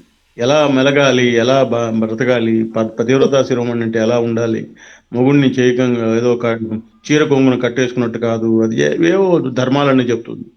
ఇటువంటి పాత్ర సత్యభామ, అమాయకమైన పాత్ర. ఆవిడేమి మన భామాకలాపంలో సిద్ధేంద్రుడు చూపించినట్టు ఎక్కడా సత్యభామ జానగా కనపడదు. ఒక్క హరివంశంలో సుబ్రహ్మణ్యం గారు మీరు చూసే ఉంటారు, నరకాసుర సంహారానికి వెళ్ళినప్పుడు మాత్రం పోతన గారును ఎర్రన గారు చేస్తాడు, ఘనధూమకేతువై చెలరు పుబోడి చేలాంచలంబు అని, ఇట్లా శీసపద్యం ఉంటుంది. అక్కడ మాత్రం కనపడుతుంది ఈవిడ కొంచెం దర్పంగా కనపడుతోంది అని. అది కారణ జంబురాలు కాబట్టి నరకాసుర సంహారానికి ఆవిడ కీలక పాత్ర వహించింది కాబట్టి. ఇంకా ఎక్కడ కూడా సత్యభామ దర్పంగా కనిపించదు, గర్వితగా కనిపించదు. సిద్ధేంద్రుడు తెలుగు భాషకి చేసిన సేవో, పాత్రకి సత్యభామక పాత్రకి పెట్టినటువంటి ప్రేమో ఇంకోటో కానీ, సిద్ధేంద్రుడు 13వ శతాబ్దంలో భామాకలాపం రాసిన తర్వాత వచ్చినటువంటి సాహిత్యాల్లో ఎక్కడ కూడా సిద్ధేంద్రుడు సత్యభామను దాటిపోదు. నన్నయ్య గారి సత్యభామ ఏమైపోయిందో, పోతన గారి సత్యభామ ఏమైపోయిందో, ఎర్రన సత్యభామ ఏమైపోయిందో, ఇంకా ఆ సత్యభామ కనపడదు మనకి.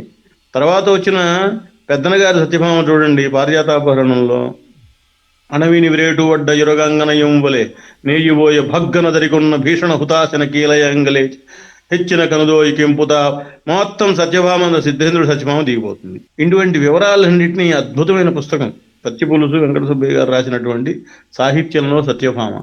దొరికితే కాదు, దొరికిపిచ్చుకుని తిరిగి, పుస్తకం ఎంతండి, గట్టిగా 100 పేజీలు ఉండదు. మీరు దానికి ఒక 10-15 వేల రూపాయలు ఇచ్చినా సరే కొనుక్కోవాల్సిందే, అది ఉండాల్సిందే. మనకి భగవద్గీత అందరిళ్లలోనూ ఎలా ఉండాలో డాన్స్ నేర్చుకున్న వాడింటో ఆ పుస్తకం ఉండాలి. పారిజాతాపహరణం కానీ. ఎందుకు చెప్పవచ్చానండి ఇవన్నీ, ఇగో ఇట్లాంటి క్యారెక్టర్స్ని చూస్తే, అక్కలాంటి వాళ్ళని చూస్తే ఆ పౌరాణిక పాత్రలో ఉన్నటువంటి అందం, గొప్పతనం, అవన్నీ మనకు కూడా అలవాటు అవుతుంది. చూడండి ఎలా కూర్చున్నారు ఆవిడ, అసలు ఆ రూపం, ఆ తయారవడిన పద్ధతి, అది చూస్తుంటేనే లక్ష్మీదేవి లాగా లేదా? ఎవరండి ఇప్పుడు అలాగా? మనం అన్నీ నేర్చుకోవాలి అక్కడి నుంచి. ఆవిడ మాట్లాడే తీరు కానీ, ఆ నిగర్వత్వం కానీ, ఆ పద్ధతి కానీ, ఆవిడ చేసినటువంటి పరిశ్రమ కానీ, అక్కడికి వెళ్ళి కూడా అమెరికాలో ఉండి కూడా అన్ని గంటలు కష్టపడటం కానీ, అక్కడ కూడా ఆవిడ చేసేది, నేను మాస్టర్ గారి దోవలోనే వెళ్తున్నాను, మాస్టర్ గారు ఎలా ప్రాక్టీస్ చేయించారో అలాగే స్టెప్స్, జతులు, ఈ పూజా నృత్యం, జతిస్వరం, స్వరజతి, ఇవన్నీ జయము ఇలాంటి ఎలా వరుస అదే ఫాలో అవటం ఇన్ని సంవత్సరాలు పోయినా, ఇది మనం నేర్చుకోవాలి. అంటే ఒక నిబద్ధత కావాలి. తల్లి పిల్లలకి ఇలా చేయండి ఇలా అని చెప్తుంది పెళ్ళయ్యేంత వరకు. ఆ తర్వాత వేరే చోటు కాపురానికి వెళ్ళిన పిల్ల తన తల్లిలాగా కనుక చెప్పినటువంటి విధానంలో ఫాలో అయితే ఆ కాపురం ఎంత అద్భుతంగా సజావుగా ఉంటుందో, అలాగా ఇటువంటి పెద్దవాళ్ళు మనకి చూపించిన దోవ కనుక మనం వెళ్తే ఇది చాలా అందంగా ఉంటుంది. అక్కయ్య గారి ప్రసంగంలో ఇవాళ మనం నేర్చుకోవాల్సినటువంటి విషయాలు అవి. మీరందరూ కూడా శుభ్రంగా అందిపుచ్చుకుని ఆమె దోవలో వెళ్తే బాగుంటుంది. ఒకసారి మనం ఒకసారి సింహావలోకనం చేసుకుంటే, బట్ ఇప్పుడు మన ప్రధాన ఉద్దేశం ఏంటంటే పిల్లలకి ఈ ప్రసంగం ఎలా ఉపయోగపడుతుంది అనేటువంటిది సింహావలోకనం. శశికళ గారు ఆవిడ పుట్టినటువంటి సంవత్సరం చెప్పలేదు. బహుశా ఆవిడ మాటల్లో గ్రహించి ఆవిడ 1967లో పుట్టుంటారని నేను ఊహిస్తున్నాను. 66 అండి. 66. అది 66, 67 అంటే మీ సంభాషణల ద్వారా నేను గ్రహించింది అది. ఎందుకంటే నా పరిశోధనలో మీ డైరెక్ట్ గా సంబంధించడానికి అవకాశం దొరకలేదు. అందుకని చెప్పి, అంటే మీరు మాట్లాడినటువంటి డేట్స్ అవన్నీ వేసుకొని దాన్ని బట్టి ఊహిస్తే నేను 67, 66 అనుకున్నాను. సరే, ఇక పిల్లలందరికీ చెప్పేది ఏమిటి అంటే, ఇందాక ఆవిడ సంభాషణలో వచ్చింది, సంగీతం విని నేర్చుకోవాలి, నాట్యం చూసి నేర్చుకోవాలి. ఎంత అబ్జర్వ్ చేస్తే అంత బాగా వస్తుంది. సంగీతాన్ని 10 మంది పాడగా వింటే అంత ఇది వస్తుంది. ఒక మాస్టర్ గారి దగ్గర, అంటే ఇక్కడ బయట ఏమండి ₹1,00,000 ఇచ్చేస్తామండి, మాకు పాత్ర ఇవ్వండి, ఇలాంటి బేరాలు ఉన్నాయి. మాస్టర్ దగ్గర అలాంటి బేరాలు లేవు. లేవండి. ఆయన మనసుకి తోచిందే చేస్తారు. ఆయన మనసుకి తోచిందే ఆయన చేస్తారు. కానీ ఆయన అనుకున్నదే ఆయనకి ఇష్టం చేయడం కూడా. ఆయన అంటే ఏ పాత్రకి ఎవరు తగుతారు అని ఆయనకి అనిపిస్తున్నాను, అలాగే ఆయన చేయిస్తారు. తర్వాత ఏ పాత్ర ఎవరికి ఇచ్చినా కూడా వాళ్ళు ఆ పాత్ర సరిగ్గా చేసేటట్టుగా కూడా చేస్తారు ఆయన. ఇప్పుడు మీరు ఒకటి చెప్పారు, ఎటువంటి శిలనైనా ఆయన మలిచి ఎట్లాంటి మైన ముద్దలా మారిపోతారు. మైన ముద్ద, అది కరెక్ట్ గా చెప్పారండి. దాన్ని దేవతలాగా తయారు చేసేస్తారు.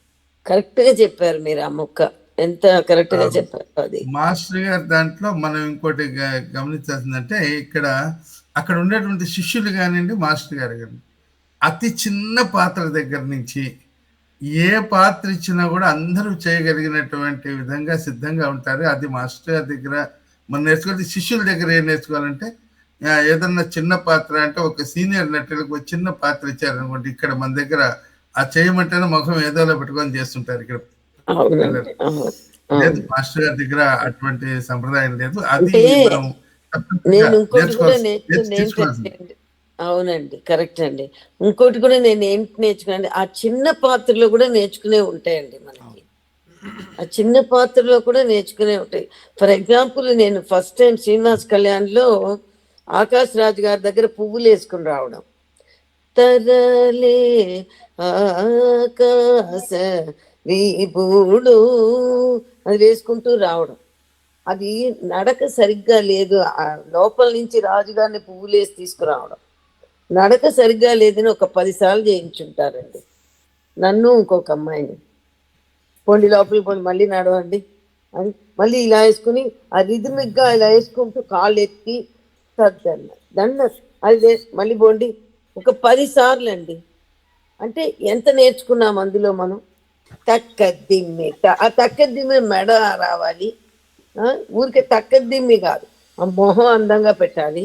తక్కదిమ్మి అసలు ఊరుకునేవారు కాదండి. ఆ చిన్న పాత్రల నుంచి చాలా నేర్చుకుంటాం.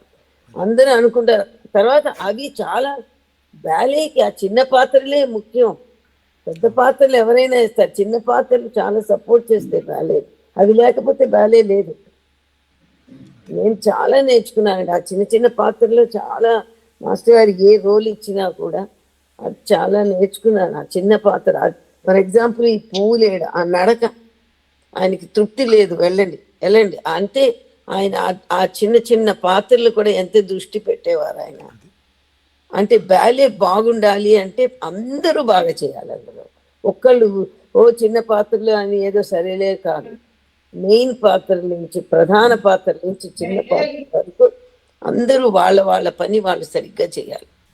అదేవిధంగా ఇంకా మనం గమనించాల్సింది ఏంటంటే, ఏది తనంతట తాను నీ దరికి రాదు, సాధించి శోధించాలి, అదే ధీరగుణం. ఇది పెద్ద సూత్రం. ఏదో ఒక పాటలో ఏదో వచ్చేసారు, సాహిత్యంలో వెళ్ళిపోయిందని కాదు. అది ఒక పాత్ర మనకు వస్తే దాన్ని న్యాయంగా చేయడం. అలాగే మాస్టర్ గారికి పర్ఫెక్షన్. ఇందా చెప్పినట్టుగా ప్రతి ఒక్కటి పర్ఫెక్షనే. నేను ఒకటి చెప్తాను. గుంటూరులో క్షీరసాగర్ మధ్యనం చేస్తున్నప్పుడు ఇటు పక్కన ఇటు పక్కన 2 పిల్లర్స్ పెట్టేసి ఆ పిల్లర్స్ మీద శంఖము చక్రం ఉంటుంది. ఈ దించే సమయంలో అది చక్రం కిందకి జారిపోయింది. శంఖం మాత్రం ఇలా పైన ఉంది. ఈ చక్రం కింద జారిపోయి సరిగ్గా కట్టలేదు. ప్రోగ్రామ్ జరుగుతూనే ఉంది. మాస్టర్ గారు తాళాలు వేసిపోయి వెనక్కి వెళ్ళిపోయి పటపట వాడిని 2 దెబ్బలు కొట్టేసి వచ్చేసి తర్వాత వేదిక మీద మీటింగ్ లో చెప్పా, అయ్యా ఇందులో జరిగినటువంటి మంచి చెడులన్నిటికీ నేనే బాధ్యుడిని. అది ఎక్కడి నుంచి జారి పడిపోయింది చూసారా. దీనివల్ల అంటే ఒక క్షణం ఆడియన్స్ యొక్క మనస్సు పక్కకి వెళ్ళిపోతుందని చెప్పారు. అది మాస్టర్ గారి దగ్గర పర్ఫెక్షన్ అంట. ప్రతి ఒక్కరి పర్ఫెక్షన్. అలాగే పాఠం చెప్పేటప్పుడు ఆయన ఇలా చూస్తూనే ఉంటారు, కానీ ఆయన కళ్ళు వెనకాల ఉంటాయి. ఎవరెవరు వెనకాల చూస్తున్నారా. పైగా చూస్తున్నటువంటి వాళ్ళని ఎవరన్నా వచ్చి మాట్లాడిస్తే ఇక్కడ చూసేదానికి తిట్టుకుంటుంటాయి. ఇది నాకు కూడా జరిగినటువంటి అనుభవం మాస్టర్ గారి దగ్గర. అదేవిధంగా సినిమాల్లో పనిచేయడం కూడా మాస్టర్. సినిమా అంటే అందరూ చాలా ఏదో అనుకుంటారు, కానీ సినిమా అంటే నా ఉద్దేశంలో పర్ఫెక్షన్. అది వచ్చే బెటరు. అదే విధంగా మాస్టర్ గారు ఇది చేయడం, ప్రతి ఒక్క ప్రోగ్రామ్ విషయంలో ప్రతి ఒక్క ఇది కూడా అంశం కూడా పర్ఫెక్ట్ ఉండాలి. రిహార్సల్స్ చేసేటప్పుడు కూడా మాస్టర్ గారు కూర్చొని ఇట్లా ఇట్లా ఇట్లా ఇట్లా అని వీళ్ళు మాట్లాడుకుంటే తలకాయ ఏమిటి నీ మొహం జరిగితే చేతులు. రిహార్సల్స్ లో మనం మామూలుగా మాట్లాడుకునేటప్పుడు కూడా చెయ్యి ఇంత పైకి ఉండాల్సిందే, సౌష్ఠవంలో చేయాల్సిందే. ఏదో ఇట్లా ఇట్లా గాలిలో చేతులు ఒప్పుకుంటే మాస్టర్ గారు అంగీకరించేవారు. పైగా ఇంకోటి ఈ రోజుల్లో పిల్లలకి ముఖ్యంగా చెప్పాల్సింది ఏమిటంటే, మాస్టర్ గారు ఏదన్నా అరిస్తే ఎందుకు అరుస్తారు, సరిగ్గా లేదని కదా. వీళ్ళు ఇంటికి పోతారు. ఇంటికి పడిన తర్వాత వాడి పేరెంట్స్ రేపు వచ్చి మాస్టర్ గారిని అడుగుతారు, నేను చెప్తాలే మాస్టర్ అరవర్లే. ఇది మీరు చెప్పినట్టుగా మీ తల్లిదండ్రులు చేసినట్టు మీ పరిస్థితి ఎలా ఉంటుందని నేను చెప్పలేను. లేదమ్మా బాగా చెయ్యి, కష్టపడు. మాస్టర్ గారు ఎవరైతే తిట్టారో వాళ్ళ చేత పొగిడించుకోవాలి, వాళ్ళే ఒప్పుకోవాలి మనం అనేటువంటి ఈ విషయం ఇప్పుడు ప్రస్తుతం ఈ వెబినార్ చూసినటువంటి పిల్లలు అందరూ వాళ్ళ తల్లిదండ్రులు కూడా గమనించాల్సినటువంటి విషయం ఏమిటంటే, మాస్టర్ ఎందుకు తిరుగుతారు, మాస్టర్కి ఏం కోపం, బాగా చేయలేదనే కదా, అమ్మాయి బాగా చేయాలనేది కదా ఆకాంక్ష. ఇట్లాంటి విషయాన్ని ప్రస్తుతం ఈ వెబినార్ చూస్తున్నటువంటి వాళ్ళందరూ కూడా గమనించి వాళ్ళు బాగా చేయడానికి ప్రయత్నం చేయాలి, ది బెస్ట్ ఇవ్వడానికి. ఇంకా చెప్పాలంటే నేను మా వాళ్ళతో పిల్లలతో అందరూ పక్కదాన్ని మింగేయాలంటుంటారు.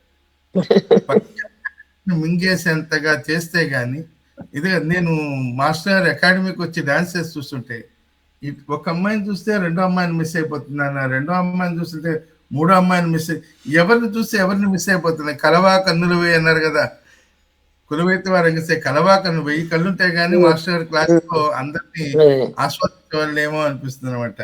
అదేవిధంగా ఈ స్టేజీని వాడుకోవడం అనేటువంటిది మాస్టర్ గారి దగ్గర ఇంక చెప్పక్కర్లేదంటే, ఏ విధంగా స్టేజ్ మీద ఇలా తిరిగితే మన తలకాయ ఎలా ఉండాలి, ఇలా తిరిగితే మన తలకాయ ఉండాలి, ఇటు రైట్ సైడ్ ఎంత వెళ్తే మన శరీరం యాంగిల్ ఎలా ఉండాలి, ఇలాంటివన్నీ కూడా మనం మాస్టర్ గారి యొక్క కంపోజింగ్ లో తెలుసుకోవాలి. ఇంకా అక్కడికి వెళ్తే అది ఒక మోల్డ్. ఎవరినైనా సరే ఇట్లా ఇట్లా ఇట్లా మాస్టర్ గారి దగ్గర ఇచ్చేస్తారు. ఇవేంటంటే కొన్ని మాస్టర్లు చెప్పరు, మాస్టర్లు కొన్ని చెప్పరు. వాళ్ళు అరే ఇలా నిలబడి అంటారు. అలా ఎందుకు నిలబడాలి అనేటువంటి అవగాహన ఇక్కడ శిష్యురాలికి ఉండాలి, గురువు గారికి కూడా ఉండాలి. అలాగే చిన్న పాత్రను కూడా శ్రద్ధగా చేయడం అనేటువంటిది ఒక చాలా ముఖ్యమైనటువంటి విషయం. మాస్టర్ గారి దగ్గర అకాడమీలో ఇంకోటి ఏమిటంటే, ప్రతి ఒక్కళ్ళు కూడా ఇందాక ప్రశ్న అడగడానికి కారణం అదే, చక్కగా తెలుగు మాట్లాడుతున్నారు కదా, తమిళ దేశంలో పుట్టారు. మాస్టర్ గారి దగ్గరకు వచ్చిన చైనా పిల్ల కూడా తెలుగులో మాట్లాడాల్సిందే.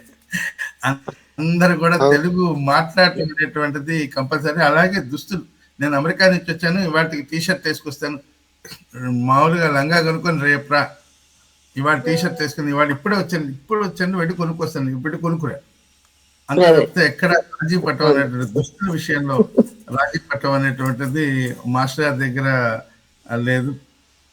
ఇలాంటివన్నీ కూడా సోషల్ డ్రామాస్ గురించి కూడా చెప్పారు. సోషల్ డ్రామా భరతుడు నాట్యశాస్త్రంలోనే లోక వృత్తానుకరణం అన్నాడు. లోకంలో జరిగేటువంటి దానిని మనము నృత్యీకరణ చేయమని చెప్పారు. ఇది కొంచెం ఆ సాంప్రదాయవాదం కంటే వేరే అన్య మతానికి సంబంధించినటువంటి కథలను తీసుకోవడం ఏమిటి అనేటువంటిది కొంచెం వివాదం అయినా కూడా మనం ఉండేటువంటి ప్రాంతాన్ని బట్టి కొన్ని డెసిషన్స్ కొన్ని సందర్భాల్లో తీసుకోవాల్సి వస్తుంది కూడా.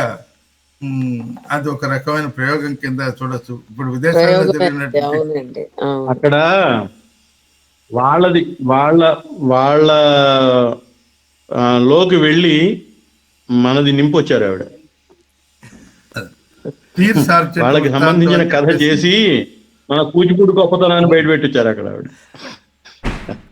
ఈ మధ్య యూనివర్సిటీస్ అన్నింటిలో కూడా ఫ్రెంచ్ దేశానికి చెందిన పీర్ సార్జెంట్ అనేటువంటి ఒక స్టోరీని ఇటు పక్కన మన హరికథలు, బుర్ర కథలు, ఒగ్గు కథలు, ఈ వీళ్ళ దీంట్లో అన్నిట్లో కూడా మన వాళ్ళు చేసి, అంటే ఇది గ్లోబలైజేషన్ వల్ల జరిగేటువంటి ఆదాన ప్రదానాలు ఇచ్చిపుచ్చుకోవడానికి ఇవన్నీ కూడా చేయాలి. కాబట్టి పిల్లలకి అనుక్షణం అంటే ప్రతి ఒక్కరికి చెప్పేటువంటి అంటే శ్రద్ధ. మాస్టర్ గారి యొక్క మూలమంత్రం ఏమిటంటే సాధన సాధన సాధన సాధన సాధన సాధన. ఈ సాధన అనేటువంటి దాన్ని నువ్వు చెమటల పట్టు కారిపో, నీకు ఎంత అయిపో, ఒక 5 ఐటమ్లు అయిపోయిన తర్వాత ఒక్కొక్కళ్ళు 2 బాటిల్స్ వాటర్ తాగేవాళ్ళు గడగడ. ఇవన్నీ మేము అనుభవించింది. కాబట్టి సాధన చేయడం, ఒక 2 గంటల పాటు ఒక వ్యక్తి నిలబడి చేయగలుగుతుందని మా పిల్లలతో అంటారు. ఐటమ్ అయిపోగానే మధ్యలో ఒకసారి బొట్టనే లేపుతుంటారు. ఈ లెక్క ప్రకారం 2 గంటలు ప్రోగ్రామ్ చేయాలంటే మీకు సిలైన్ పెట్టుకొని డాన్స్ చేయాల్సి వస్తుంది. ఒక 2 గంటల పాటు అంటే ప్రతి ఒక్కటి శిక్షణే. మంచినీళ్ళు తాగకపోవడం కూడా శిక్షణలో భాగం. అటువంటి విషయాలన్నిటిని కూడా పిల్లలందరూ గ్రహించి ఈ వీటన్నిటిని కూడా పరిగణలోకి తీసుకొని మీరు మంచిగా నాట్యాన్ని నేర్చుకుంటే నాట్యం ముందు తరాలకు అందుతుంది. ఇది ఈ వెబినార్ యొక్క ముఖ్య ఉద్దేశం. ఇది తప్పనిసరిగా ఎంత మంచి పని చేస్తున్నందుకు రాజేష్ని, మా గురువు గారు వేదాంత రామలింగ శాస్త్రి గారిని, ఇది నేను దీంట్లోనే శశికళ గారి గురించి కూడా దీంట్లో ఈ గ్రంథంలో రాశాను. మాస్టర్ గారి యొక్క పర్యవేక్షణలోనే చేశాను. దీన్ని ఇంగ్లీష్లో కూడా చేసి ఇంగ్లీష్లో కూడా ఇది మనకు దీంట్లో ఉంది. కాబట్టి అంటే మీరందరి యొక్క అంటే ఇప్పుడు నేర్చుకునేటువంటి పిల్లల యొక్క అందరి చరిత్రలు కూడా ఇలా గ్రంథాలకు ఎక్కాలి.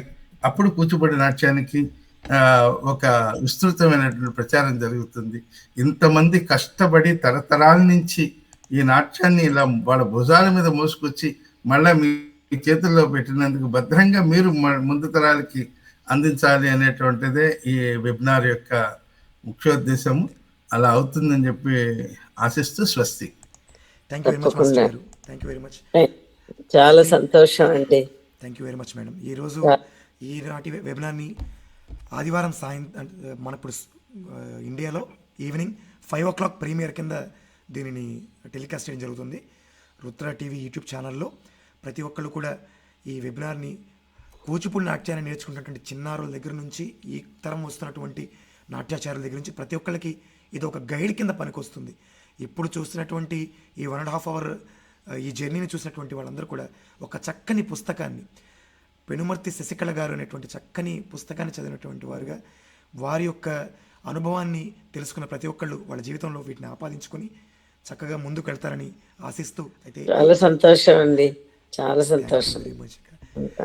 సో నమస్కారం అండి. Thank you very much madam. Thank you గురుగారు. నమస్కారం.